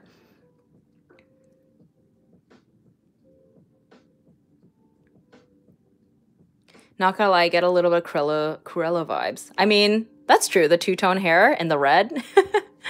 Okay, anyway, thank you so much for watching, everyone. I will definitely be doing another live stream in the future. I really, really enjoy doing them. I'll be sure to post it in my YouTube community tab and on Instagram when I do the next one. And yeah, I hope you all have an amazing day or evening, and I'll catch you in the next one. Bye!